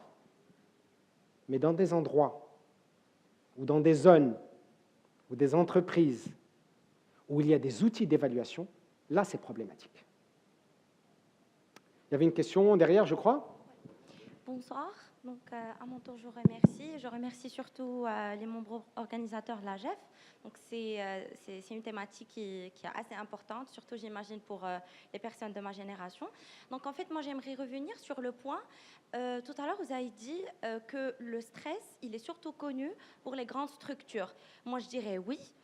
Maintenant, les grandes structures, elles offrent quand même une certaine...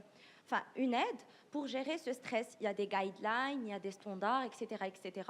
Ensuite, il y a des audits. Bref, ça devient quand même plus facile pour les RH de gérer. Pour les petites structures, là, je dirais, il y a un peu la contrainte du business, etc. Donc là, c'est un peu plus contraignant.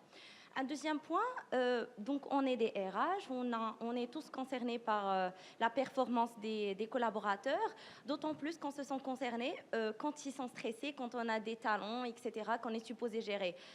On est responsable vis-à-vis de ces personnes pour gérer leur stress, mais on est nous aussi stressés. Donc, en fait, c'est un double stress.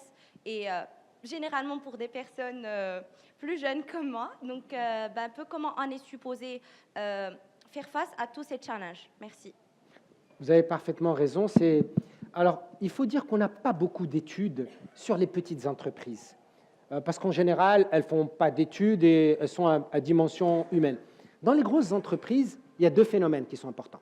Non seulement elles ont les moyens, donc elles ont de grosses directions des ressources humaines, elles mettent en place des guidelines, elles mettent en place des procédures, des démarches qualité, ce que vous voulez, mais elles ont également une plus grande propension à virer les gens, entre guillemets. C'est-à-dire lorsqu'il s'agit de restructuration, lorsqu'il s'agit de délocalisation, lorsqu'il s'agit, qui on va utiliser?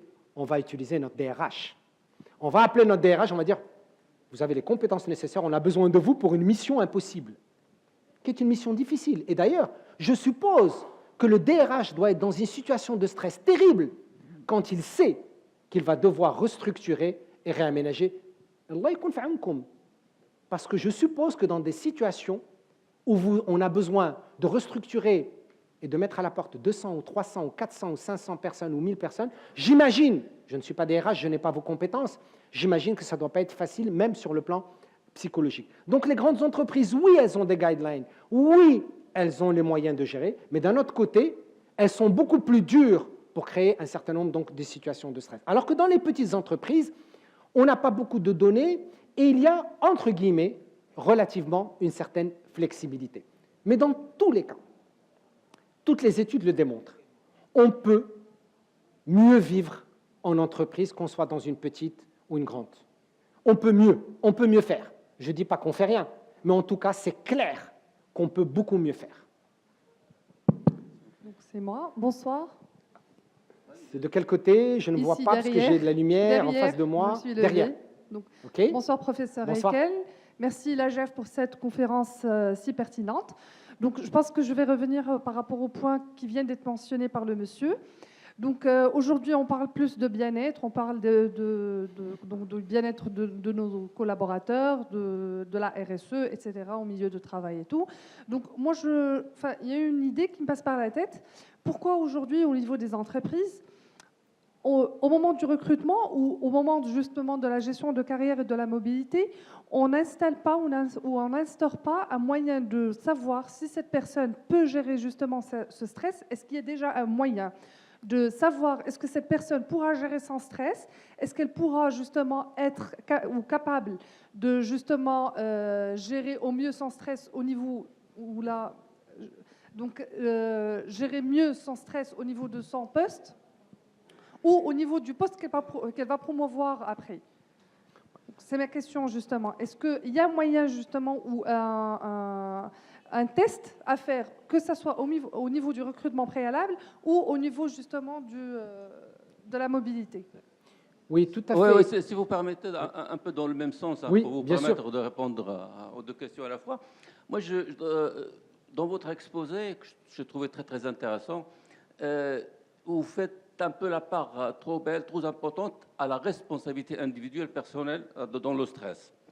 Alors que, en fait, le stress vient le plus souvent, beaucoup plus, de l'environnement de travail et l'environnement de vie de manière générale, et que dans ce contexte, l'individu subit ce stress et craque parfois.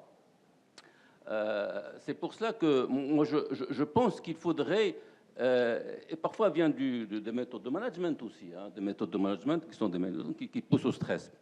C'est pour cela qu'il faut faire un peu la part des choses et dire que bon, l'individu n'est pas forcément responsable de ces situations et que pour qu'on ne soit pas à dire si vous stressez, c'est un peu de votre faute parce que vous n'êtes pas en mesure d'assumer des conditions de travail bien déterminées. Voilà. Bon, d'abord, je n'ai jamais dit que c'était un individu qui était responsable de son stress. Pas du tout, je n'ai jamais dit ça. Hein. Vous avez parfaitement raison. Les situations endogènes et exogènes peuvent amener un individu à plus stresser que d'autres, en sachant qu'il a déjà un potentiel génétique ou non. Mais par contre, il y a des tests. On n'ose pas les faire. Ça existe partout dans le monde maintenant. Il y a des tests qui permettent de savoir si un individu a plus de chances de stresser devant des situations particulières. Et on l'expose à des situations particulières. Il y a ce qu'on appelle des études de cas. On va vous mettre devant une situation réelle, et on va vous tester pour voir comment vous réagissez. Et ceux qui ont commencé à le faire, ce sont les psychologues dans les facultés de médecine, aux États-Unis et au Canada, où avant de rentrer à la fac de médecine, même si vous avez 18 de moyenne au bac, vous avez les meilleures notes, on vous subit à des situations. Surtout si vous voulez faire certaines spécialités, par exemple psychiatrie, chirurgie, anesthésie, réa. On ne va pas laisser n'importe qui rentrer dans cette spécialité. Pourquoi? Parce que vous pouvez être soumis, vous êtes en train d'opérer, vous touchez une artère, ça gicle, si jamais vous stressez, ben le patient il est mort. Donc il faut apprendre, donc vous avez parfaitement raison, sauf que de façon générale, je crois, vous me corrigerez, c'est vous les DRH, je ne pense pas que dans le contexte marocain, dans les recrutements, on utilise les échelles de stress. Mais elles existent. Il y a des échelles de stress qui sont connues par les psychologues, il y en a plein, il y en a plusieurs, et qu'on peut utiliser. Est-ce qu'elles donneraient de meilleurs résultats? Je n'en sais rien. Je n'ai pas de compétences pour le savoir. Est-ce que ça peut être utile? Peut-être. Et peut-être c'est intéressant que l'AGEF, parmi les choses que vous voulez faire dans les études, de voir dans quelle mesure vous pouvez contribuer à aider à un meilleur recrutement, mais dans quel sens, attention. Parce que ça peut avoir un effet pervers. D'éliminer des gens qui ont du potentiel. D'éliminer des gens, et on l'a vu, vous savez que maintenant on demande dans certaines entreprises aux États-Unis des tests génétiques pour savoir quel profil vous avez. Et ça, malheureusement, il ne faudrait pas garder que les blonds aux yeux bleus, et enlever les autres, etc. Donc, je pense qu'il faut l'utiliser à bon escient. Je pense que ça peut être utile pour les DRH, mais dans un sens d'accompagnement, dans un sens d'amélioration, à mon avis, dans le but d'aider la personne à aller en milieu professionnel et à s'épanouir en milieu professionnel. Si c'est un outil de sélection ou de tamisage, ça me gêne un peu. Mais sachez que dans certains pays, aux États-Unis en particulier, on est parti très loin, non seulement dans les échelles de stress, mais également dans les tests génétiques, et ça se fait depuis 2015. Oui, madame. Vous n'avez pas de micro. Est-ce que votre voix porte? Ah, pardon, je n'ai pas vu. Voilà, c'est vous. Alors, merci beaucoup pour cette présentation très intéressante. Elle porte généralement sur le stress, mais à un moment donné, vous avez parlé du burn-out. Oui. On entend de plus en plus parler du burn-out, et surtout dans le domaine professionnel comme le domaine médical. Pouvez-vous nous expliquer la différence entre les deux? Est-ce que le burn-out est une étape du stress, ou bien est-ce qu'elle est liée à un milieu professionnel? Merci beaucoup pour votre explication. Je vous remercie. C'est dans le même sens? En fait, presque la même chose. En principe, vous avez parlé du stress, mais moi, personnellement, je crois que le stress, en général, dans les milieux de travail, c'est une situation évidente, parce qu'il ne faut pas oublier que le milieu de travail sont là où chacun de nous cherche à se réaliser, à réaliser peut-être ses ambitions. Il y a des égos qui se confrontent. Chose qui, pour moi, depuis bien longtemps, je le trouve tout à fait évidente. Mais ce que je crois, moi, personnellement, c'est que la personne, en général, on développe une résistance au stress.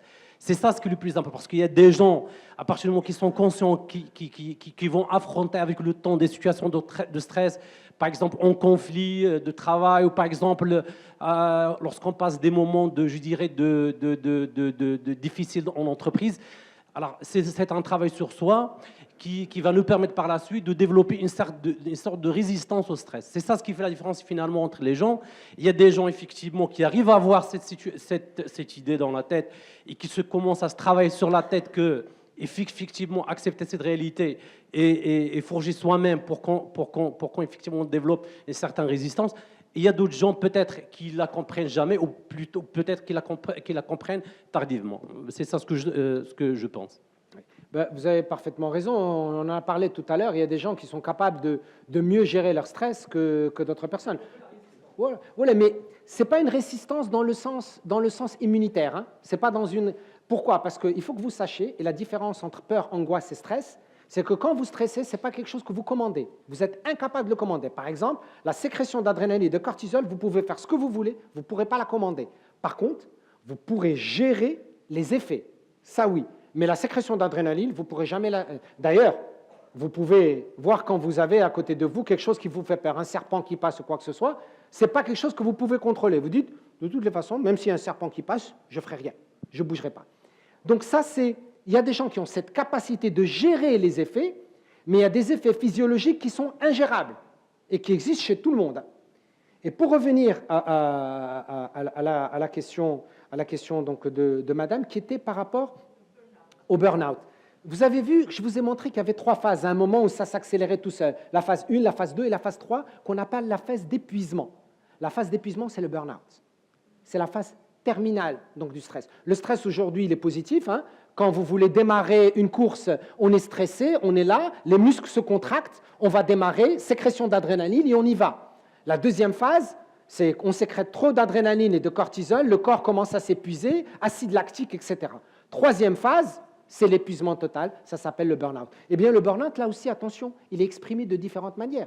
Il y a des gens que le burn-out, ça va être la fatigue physique, ils tombent au travail, ils tombent complètement. Il y a des gens, le burn-out, ils vont être tellement craqués que c'est de troubles du sommeil, dépression et des fois même tentative donc, de suicide. Donc, c'est vraiment la phase terminale et je souhaite, et je suis persuadé que dans vos entreprises, les médecins du travail font bien ça, c'est parmi leur rôle donc, de prévention, c'est également d'éviter, bien sûr, d'arriver au burn-out. Hein.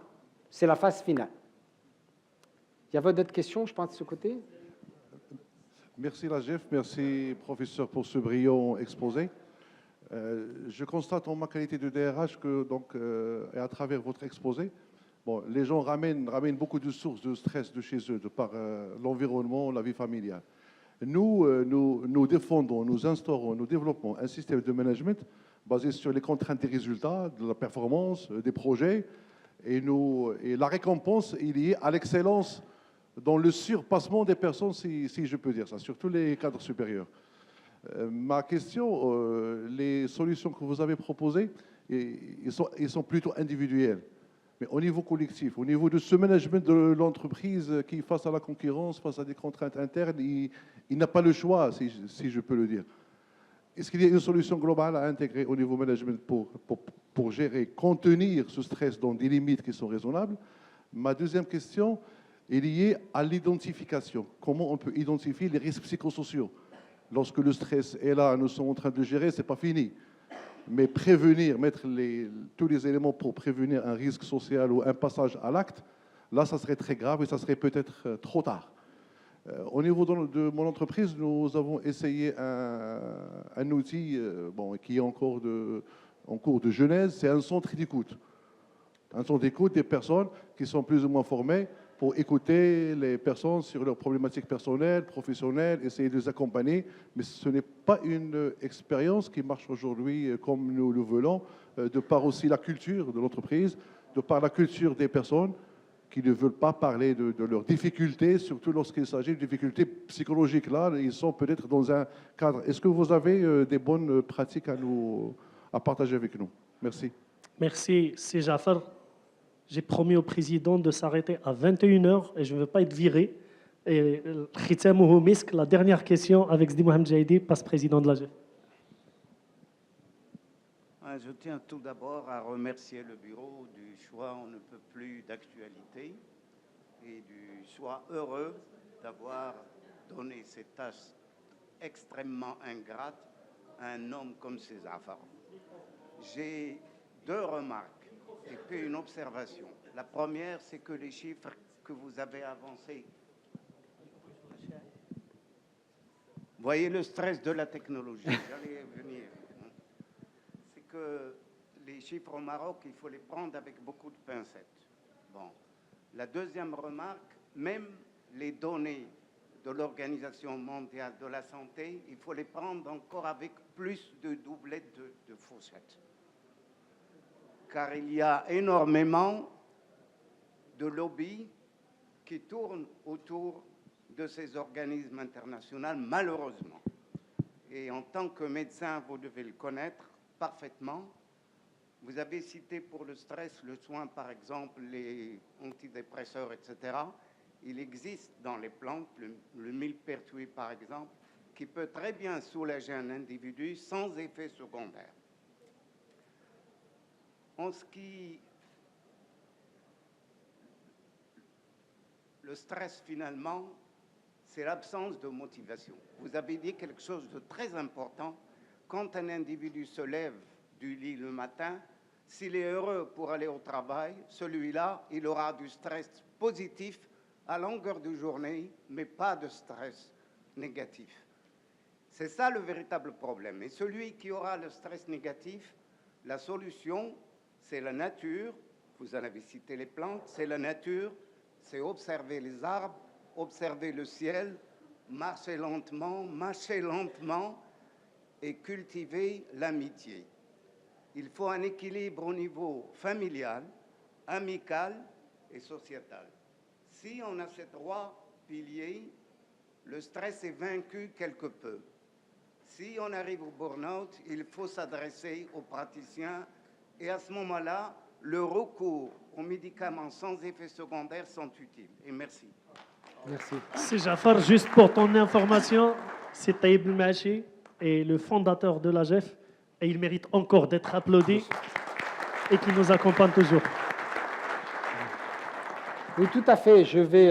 Petite seconde, j'ai oublié une chose essentielle, excusez-moi. Non, mais je vous en prie. L'origine de l'AGEF, c'est une source de déstressement des gens. Parce que les gens, quand ils sont stressés dans leur entreprise, parce qu'ils sont ambitieux et tout, quand ils viennent dans l'association, il n'y a plus ce stress, ils peuvent s'exprimer, ils donnent le maximum d'eux-mêmes, ils se dépensent. Donc, il y a un stress positif extrêmement fructueux. Voilà. Parfait. Je vous rejoins parfaitement. Moi, je suis un peu un anti-médicament, et effectivement, et je l'ai dit, et je le redis encore une fois, et j'assume ce que je dis, le meilleur anti-stress, ce n'est pas les médicaments, je le dis, c'est l'activité physique et le bien-être et mieux vivre. Donc, vous avez parfaitement raison. Et l'activité physique est un des éléments cruciaux, fondamentaux.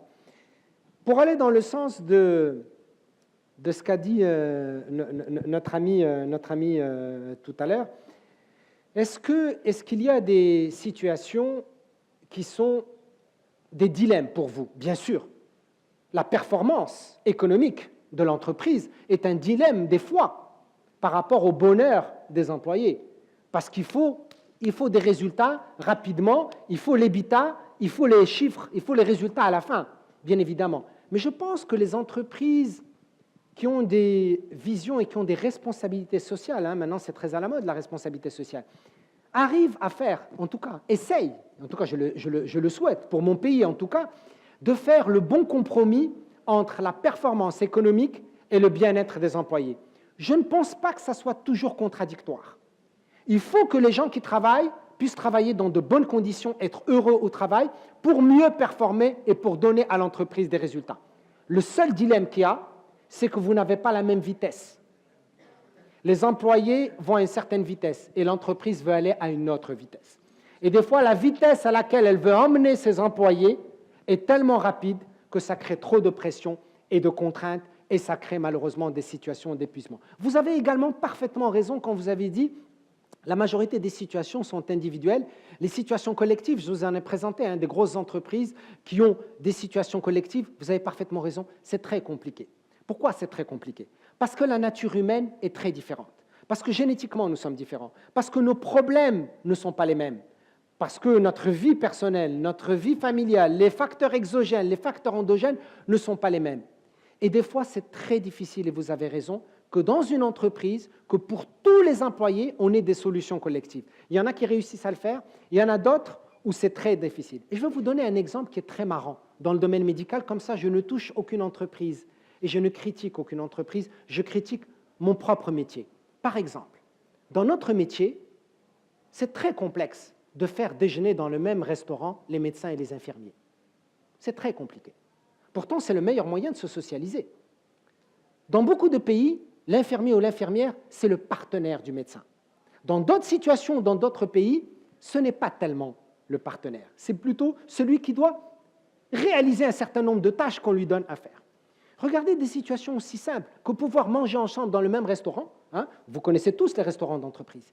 Eh bien, des fois, c'est un peu compliqué donc de trouver des solutions. Alors que c'est un moyen de se socialiser, de vous demander comment ça va, comment vont les enfants, qu'est-ce que vous avez fait, alors comment ça s'est passé au boulot, est-ce que vous avez des soucis avec Omar, ou avec Fatiha, ou avec Khadija, ou avec Si Mohamed, de pouvoir échanger. Et des fois, en milieu d'entreprise même, il y a un certain nombre donc, de ségrégations, pas parce que l'entreprise a voulu le créer, parce que le contexte des fois social, parce que le contexte culturel l'impose. Et c'est pour ça que vous avez raison, ce n'est pas facile. Et c'est pour ça que c'est plus facile. Dans toutes les études que vous trouvez à travers le monde, on donne surtout des solutions individuelles. Parce que les solutions collectives, c'est très complexe. Pourquoi? Parce qu'on est tellement différents, même au sein d'une même entreprise, avec une culture d'entreprise unique, mais avec de multiples petites cultures de chaque individu.